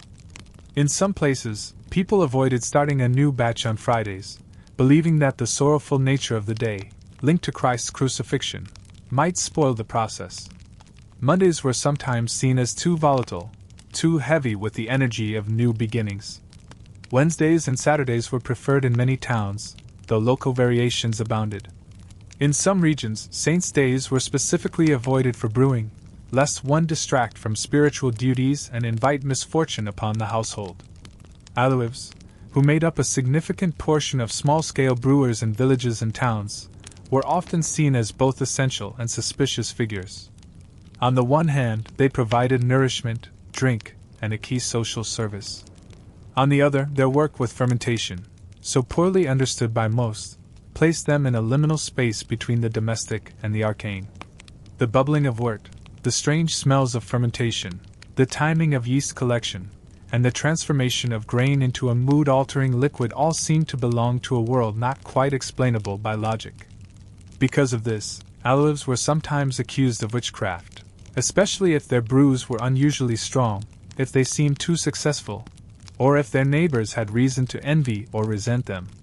The image of the witch's cauldron has roots not only in magical potion making but in the everyday scenes of medieval brewing, where women stood over steaming pots, stirring mixtures and muttering to themselves as part of a long, careful process. In folklore, tales of enchanted drinks were widespread. Some stories warned of brews that caused strange dreams, prophetic visions, or even transformations. One such tale told of a traveler who drank from a stranger's jug and awoke to find himself speaking in riddles for 7 days. Another described a monastery whose mead was so potent that it gave the drinker the strength of 10 men, but only for an hour, after which he would sleep for a full day. These stories were told around hearths and in inns, half believed, half joked about, but always with a glimmer of truth buried in metaphor. Alcohol, after all, could change how one felt, thought, or behaved, sometimes dramatically. In a world where the line between natural and supernatural was thin, the effects of strong drink were easy to interpret through the lens of magic. Protection against spoiled or cursed brews was another area rich with superstition. Some brewers tied ribbons around their barrels, choosing colors believed to ward off evil or attract good luck. Others placed iron nails or small religious relics near their brewing area to keep away mischievous spirits. It was common for brewers to cross themselves before opening a new keg, or to say a blessing aloud while stirring the wort. In some homes, the first mug of a new batch was poured on the hearth or offered to the earth as a gesture of gratitude and appeasement. To drink without acknowledging the unseen world was, to many, inviting trouble. Folk remedies often included alcohol as a carrier or base, but the drinks themselves were also believed to hold healing power in their pure form. Mead with rosemary was said to cure melancholy. Ale brewed with nettles might purify the blood. Wine infused with cloves and cinnamon was a known remedy for chills. These drinks were often administered with specific rituals, sipped at dawn, recited over with a charm, or consumed only in the presence of a certain kind of stone or herb. Whether these methods had any measurable medical effect is hard to say, but they offered comfort, ritual, and meaning to those who used them. In the world of dreams, alcohol also played a curious role. It was said in some regions that a dream involving a spilled mug was a warning of betrayal. Dreaming of drinking mead with a stranger foretold travel or unexpected news. To see a frothy cup in one's dreams meant the coming of joy, while a sour or cracked cup meant misfortune. Dream books from the medieval period, which compiled interpretations of various visions, often included entries about drinking, some drawing from ancient sources, others more local in flavor. The idea that drink could speak to the unconscious was not new, and it shaped how people thought about the emotional undercurrents of their daily lives. The association between drink and fate extended to love and matchmaking. Young women might pour a small amount of ale into a bowl and leave it by the window, believing that the face of their future husband would appear in its reflection under moonlight. Others would whisper names into their mugs before taking a sip, hoping that the taste would confirm a heart's truth. Mead, especially, was linked with romance and fertility. The tradition of the honeymoon, named for the period after a wedding when the couple drank honey wine, was believed to ensure happiness, fertility, and good fortune in marriage. In some communities, the bride was gifted a jug of specially brewed mead, blessed by the village elder or priest, and she was instructed to drink from it nightly for a full moon cycle. Even the direction one turned while drinking carried symbolic weight in some folk beliefs. Drinking while facing east was seen as an act of honor or prayer. Facing north was to invite wisdom. Facing south promised adventure. To drink while facing west, however, was considered unlucky by some, associated with endings, dusk, and the unknown. These beliefs were not universally followed, but they reveal how even simple actions, like lifting a mug, could carry layers of meaning when filtered through the lens of superstition. Animals, too, played a curious role in drinking folklore. Cats were said to be able to sense when a brew had been tampered with, and a purring cat near the ale cask was a good sign. Dogs, if they sniffed and walked away, were considered to have detected bad luck in the drink. Birds, especially crows, that hovered near a tavern or house on brewing day were seen as omens, good or bad depending on the culture. In some regions, farmers offered a drop of the first pour to their livestock, a symbolic act of protection and gratitude. While these beliefs might seem quaint or even fanciful today, they offered structure, comfort, and meaning to people whose lives were otherwise uncertain. Brewing and drinking were not just physical acts, they were rituals embedded in time, place, and belief. To follow the old ways was to be in harmony with one's ancestors, one's land, and the unseen forces that shaped existence. Even when Christian doctrine began to push against certain folk customs, many of these rituals persisted quietly, folded into everyday life like old songs hummed under one's breath. Not all of the magic associated with drink was positive, of course. Warnings about cursed brews, spiteful alewives, or demonic drink were common in both folk stories and sermons. Some tales told of brewers who sold their souls to improve their recipes. Others warned that certain hills or woods harbored spirits that could taint your wine if you passed through with a full jug. One legend from the Low Countries told of a woman whose husband disappeared after drinking wine purchased from a stranger who vanished into the mist. The next morning, all that was left was the jug, now filled with black water and a coiled ribbon. No one could explain it, but everyone nodded, understanding that some drinks should not be taken. Through all of this, the core idea remained: alcohol was a living thing. It fermented, it bubbled, it changed with the weather and the season. It could bring joy or sorrow, clarity or confusion. It could heal or harm. And in a world where life itself was precarious, the act of drinking became a small, potent act of faith. Faith that the brew would rise. Faith that the barrel would last through winter. Faith that the shared mug would bring laughter, not quarrels. Faith that the unseen hands guiding the world might, for once, be kind. So when we think of getting drunk in medieval times, let us not imagine only the clumsy steps and flushed cheeks. Let us also imagine the whispered prayers, the ribbon tied around the cask, the old rhyme repeated as wort is stirred. Let us hear the hush that falls when the moon rises over the brewing pot, and someone says, just softly enough to make you wonder, "It'll be a good batch. I felt it in the stars." Among the most familiar sights of the medieval world was the solitary figure or slow-moving group making its way along the winding roads of Europe, pilgrims in wide-brimmed hats, worn shoes, and cloaks heavy with dust. These spiritual travelers journeyed for a multitude of reasons: to fulfill a vow, to seek healing, to escape punishment, or simply to find meaning in a world too often uncertain and cruel.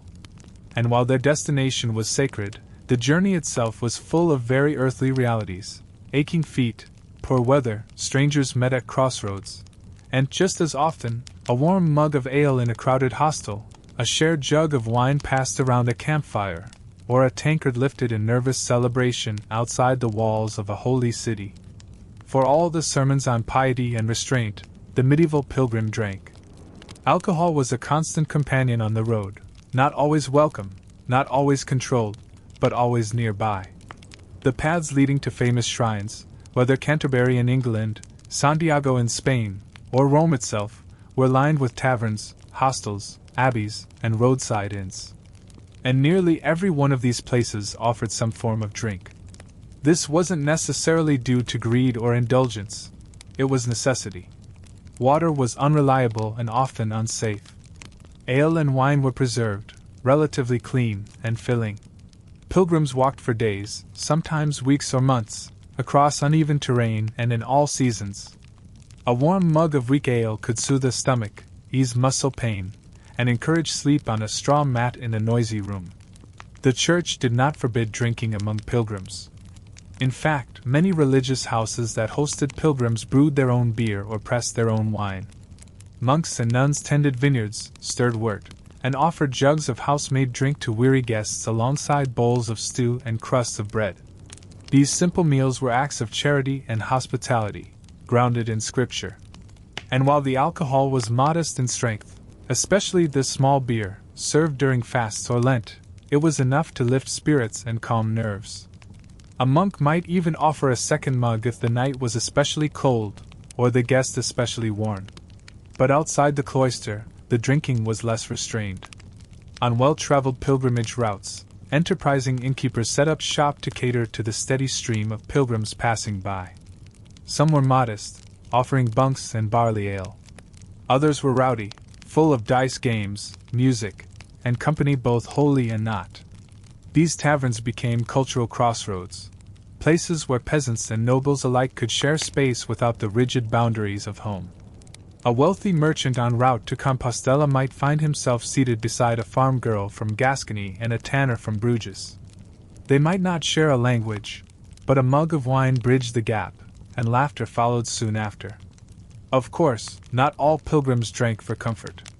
Some drank to forget the reasons they walked in the first place. Many pilgrims took to the road because they were burdened by guilt, grief, or fear. A man who had committed a crime might walk as penance. A woman who had lost a child might seek answers. A farmer whose fields had failed might pray for blessings. These wounds were invisible to other travelers, but they showed in the silence of the fire, the tight grip on a cup, the way one drank a little too fast, a little too deeply. And while not every drinking pilgrim was running from something, enough were that it became a kind of quiet understanding. Not all who drank were merry. Still, merry pilgrims existed in abundance. Medieval accounts speak of groups who sang as they walked, stopping at taverns to sing more loudly still. Songs in praise of saints were often followed by songs in praise of wine. Chaucer's Canterbury Tales captures this blend of devotion and debauchery perfectly. Pilgrims who tell stories full of morality one moment and mischief the next. There is something profoundly human in the idea that people could seek spiritual renewal, while also enjoying the pleasures of drink, fellowship, and even flirtation. The road was long, after all, and salvation, however deeply sought, did not always preclude laughter. One of the most common customs among pilgrims was the sharing of drink at milestones along the journey. When crossing a river, reaching a chapel, or spotting the spires of their destination in the distance, pilgrims often stopped to rest and raise a mug. It was an act of celebration, but also of solidarity. Each shared drink was a reminder that they had come this far together, that each blister and muddy boot print had meaning. At the major shrines, this drinking sometimes continued late into the night. Pilgrims who had walked hundreds of miles arrived at their destination and, having prayed and paid their offerings, allowed themselves to finally relax. Some drank themselves to sleep. Others danced in the squares. Still others sat quietly with a single cup, watching the moon rise above a city they never thought they'd reach. Certain shrines developed reputations for their celebratory culture. Santiago de Compostela, for example, was known not only for its sacred relics but for the festivals and markets that sprang up around the feast of St. James. Pilgrims who timed their arrival for the holy day found the city alive with song, dance, and endless wine. Local vendors sold roasted meats, sweet pastries, and strong red wine by the pitcher. Even the most devout found it hard not to join the revelry. In these moments, the line between sacred and profane disappeared. One could weep in the cathedral by morning and toast to new friends by evening. It was all part of the same journey. Of course, this blending of holiness and drinking caused concern among some church officials. Records survive of bishops and abbots complaining about rowdy pilgrims, about taverns near shrines encouraging sinful behavior, about drunken fights breaking out in front of sacred relics. In response, some churches attempted to regulate drinking on holy ground, posting signs or issuing edicts. Others looked the other way, recognizing that human nature did not change simply because a person wore a badge or carried a staff. As long as the prayers were said and the offerings made, what happened after sunset was between the pilgrim and his conscience. Pilgrim badges themselves often reflected the role of drink. These small metal tokens, purchased or earned at shrines, depicted saints, relics, or symbols of the journey. Some badges showed flasks or jugs, others included images of pilgrims with mugs raised in hand. These were not jokes. They were acknowledgments of the full spectrum of the pilgrimage experience, of suffering and relief, penance and pleasure. Pilgrims wore these badges on their cloaks or hats, and they were recognized across Europe as signs of faith, endurance, and yes, humanity. Interestingly, the journey home was often more subdued. Many pilgrims returned changed, not only spiritually, but emotionally. The road back was quieter, the drinking more moderate. Having reached the goal, the need to escape, to numb, to celebrate began to fade. Some returned with stronger faith. Others returned with new doubts. But almost all carried stories, of sleepless nights in drafty inns, of songs sung beside strangers, of a cup passed under a starlit sky in the middle of nowhere, and the strange, beautiful feeling that in that moment, everything made sense. Back home, those stories were told again and again. Around fires, in taverns, at village feasts, pilgrims spoke of the roads they'd walked and the drinks they'd shared. Their tales were not always flattering. Sometimes they involved foolish choices, silly songs, or hangovers under cathedral eaves. But they were remembered fondly. For in a life filled with toil and repetition, the pilgrimage had offered something different, a journey towards something higher, even if the road was paved in laughter and wine. So when we think of medieval drunkenness, let us also think of the pilgrim. Dust-covered and footsore, laughing and praying, drinking and walking. A person not so different from us, searching for healing, for meaning, for belonging. And sometimes, along the way, finding it in the shared weight of a jug, the warmth of a wooden cup, the clumsy song of a fellow traveler who, like them, was just trying to find the road home. As the sun slipped low behind thatched rooftops and distant hills, the medieval world began to quiet itself. Chickens settled on roosts, hearth fires were tended for the final time, shutters were drawn closed, and the rhythm of human life softened from the clang and clatter of daylight to the muted hush of night. And in this quiet descent into darkness, the last drinks of the day were poured. Whether in the corner of a peasant's cottage, the hall of a castle, or the quiet cell of a monastery, the act of taking one final sip before bed was both intimate and universal. The day had ended, and with it came a gentle letting go. Evening in medieval times did not rush in as it often does now. There were no artificial lights to banish the dark, no glowing clocks to insist on routine. Time slipped in softly, marked only by the fading of sunlight and the final toll of the vesper bell. In homes across towns and villages, families gathered close. Candles were costly, oil even more so. Most households relied on the fire for light, and this fire, at day's end, became the center of the world. Around it, stories were shared, prayers murmured, and mugs filled with the last of the day's brew. These drinks were rarely strong, often diluted, but they brought with them a calming warmth, a buffer between wakefulness and sleep. For peasants and laborers, this was a time of rest. The muscles ached, the feet throbbed, and the mind, exhausted from toil, welcomed the simple comfort of ale. Not to forget, necessarily, but to soften the edges of fatigue. In many homes, the final mug was taken in silence. No toasts, no merriment, just slow sips and long stares into the coals. The drink was part of the ritual, like folding a blanket, saying a prayer, or brushing crumbs from the table. It marked the closing of the day's ledger. In taverns, the atmosphere at night's end was different, still filled with laughter and noise, but increasingly sluggish, slurred, and fractured. The rowdiest patrons began to drift into quiet. Some leaned against walls or slumped over benches, murmuring half-formed thoughts to no one in particular. Others sat in circles of dwindling conversation, the topics looping, the jokes repeated. Mugs were emptied less frequently now, and the fire burned lower.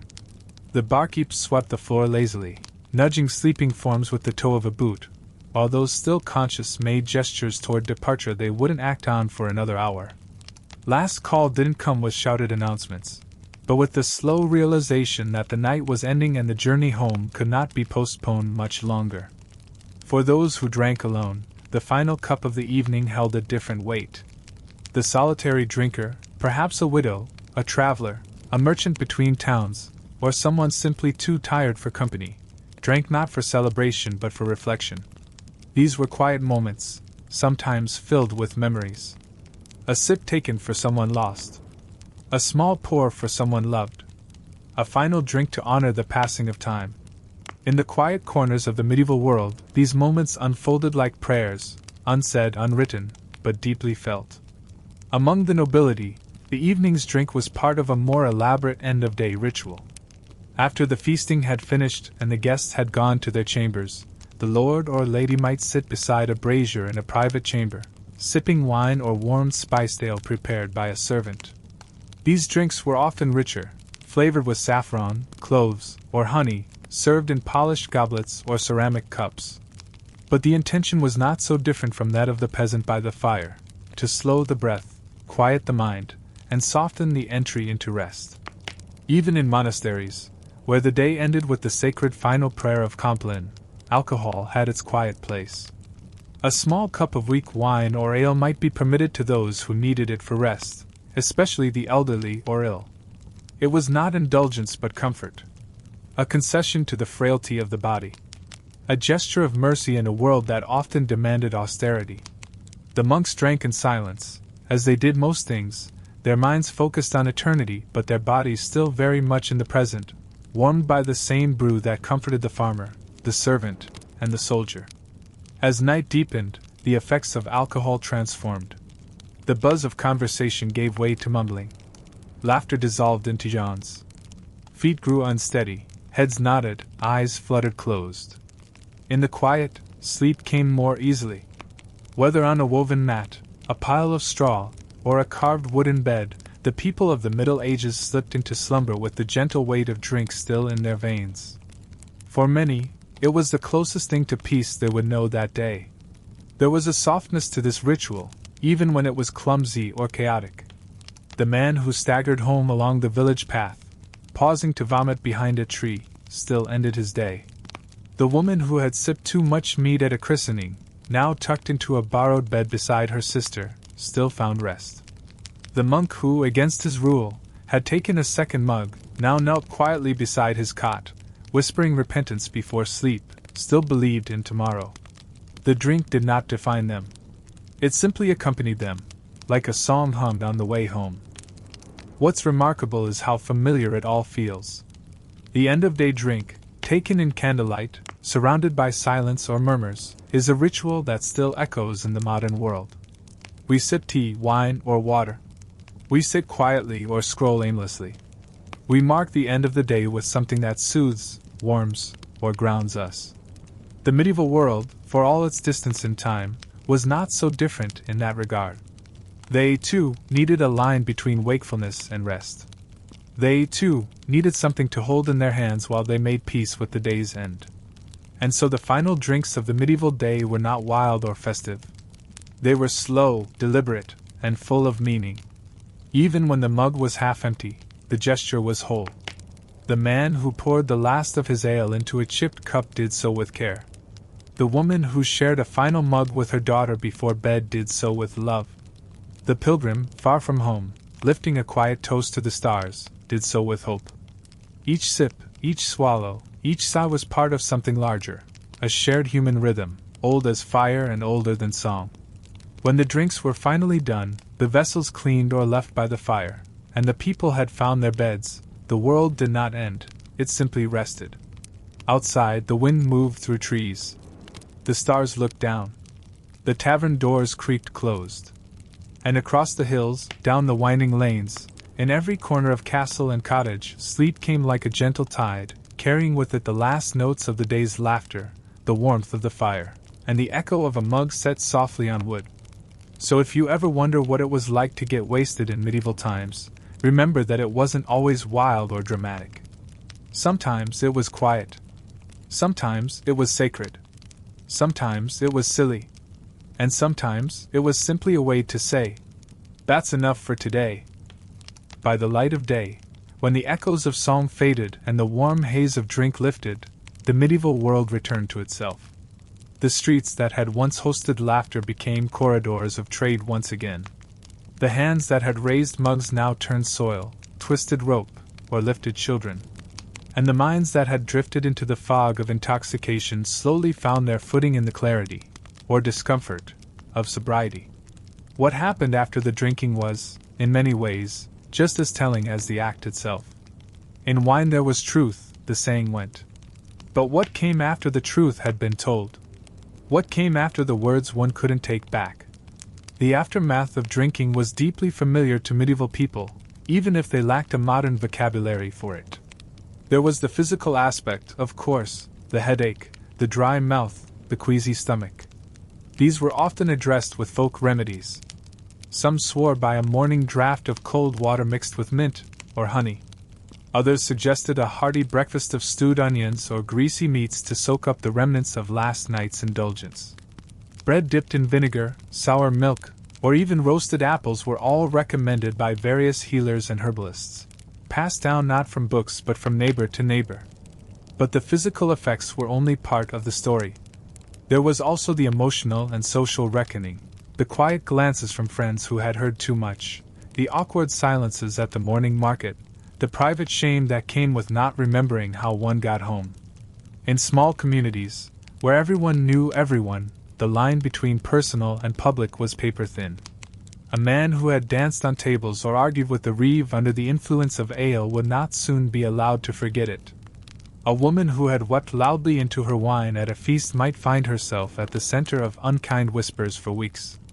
These social consequences varied by class, gender, and circumstance, but they always hovered in the background, like the fading smell of smoke in one's clothes after a fire.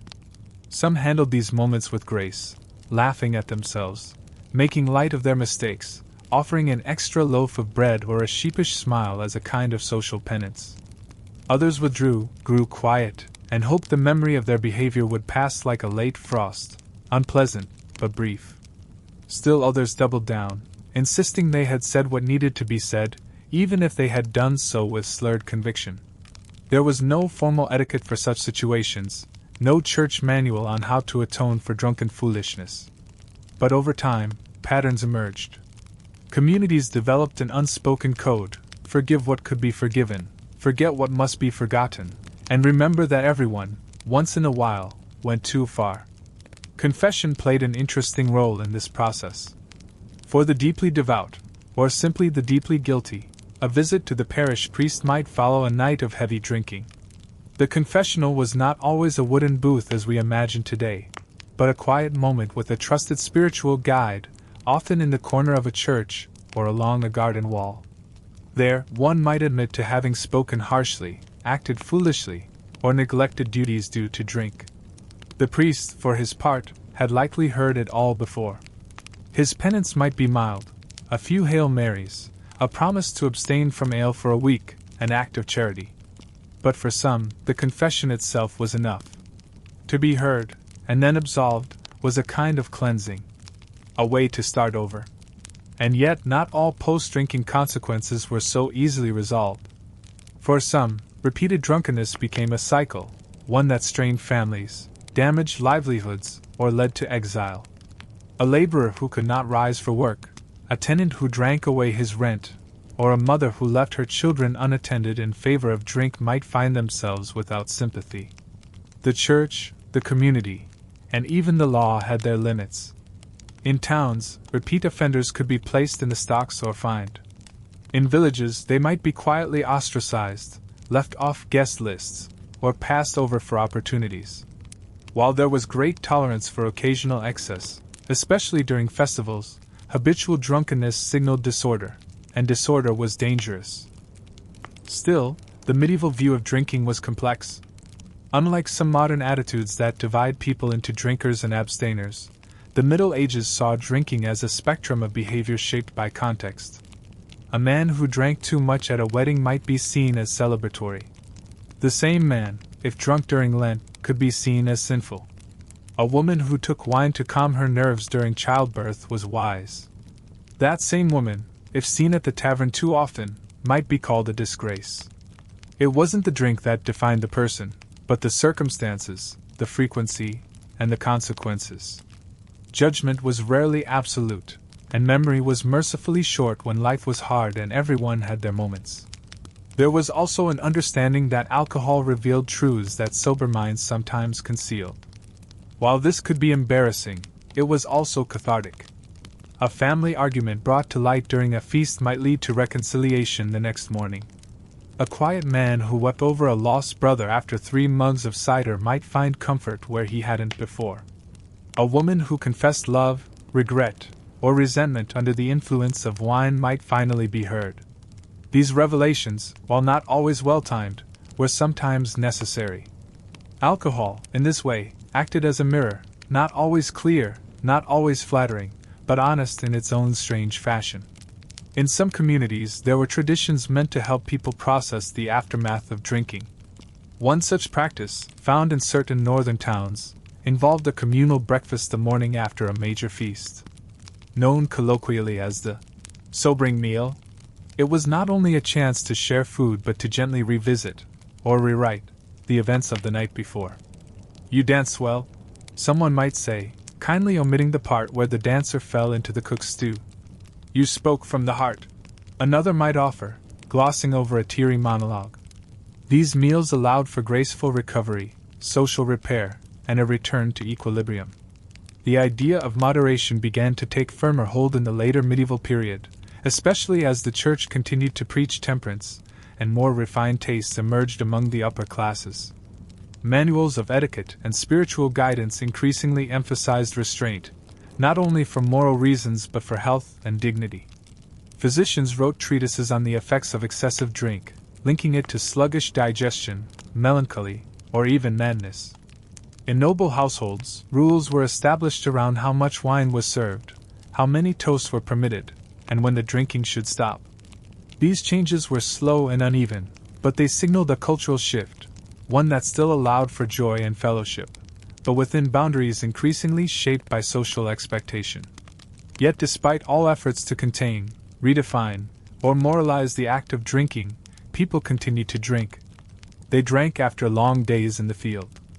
They drank to honor saints and seasons. They drank to celebrate births and marriages, and to mourn deaths.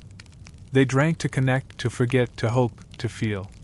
And when they drank too much, as they sometimes did, they faced the morning not as villains or saints, but as human beings, flawed, resilient, and part of a community that had seen it all before. In this way, the aftermath of drinking in the medieval world was not merely about consequence, it was about rhythm. The rhythm of feast and fast, of celebration and repentance, of waking and sleeping, of laughter and silence. It was a cycle as familiar as the tolling of bells, as steady as the turning of seasons. And within that rhythm, there was grace. To get drunk in the Middle Ages was not to lose one's soul, nor was it to find it. It was simply to be fully, messily, vulnerably alive. And in the morning, when the fire was rekindled and the world began again, that same person, red-eyed and sore-headed, would lift a bucket, sweep a floor, feed a child, or kneel in prayer. Life continued. The world forgave. And somewhere, tucked behind a jug on the shelf, the next batch of ale waited, quietly bubbling, ready for the next occasion. So as we close this final chapter, let us remember that behind every drink was a person. Behind every mug, a story. Behind every song, a reason. The medieval world, with all its hardship and harshness, still found space for joy, for ritual, for the strange, sweet relief of wine and ale. And in the end, what remains is not the stumble or the slur, but the shared cup, the clink of clay on wood, and the simple, enduring truth that no matter the century, we all need something to carry us from one day to the next. And so, the candle flickers low, and the mug has long since emptied. As we leave behind the dim taverns and firelit halls of the medieval world, we're reminded that history is not just made of battles and kings, but of quiet rituals, of laughter shared over ale, of sleepy prayers whispered after wine, of ordinary people ending their days with something warm in their hands and stories on their tongues. If tonight's journey brought you a moment of calm, a smile, or a softer path to sleep, I invite you to join us again. You can subscribe if you'd like, only if it feels right. And if you're still awake, I'd love to know where and when you're listening. Are you winding down after a long day? Drifting off in the middle of the night? Let me know in the comments below. But for now, let your mind quiet, let the night deepen, and let the past tuck you in with its gentle hush. You've heard enough for today. Sleep well. And may tomorrow greet you with clear skies and peaceful hours.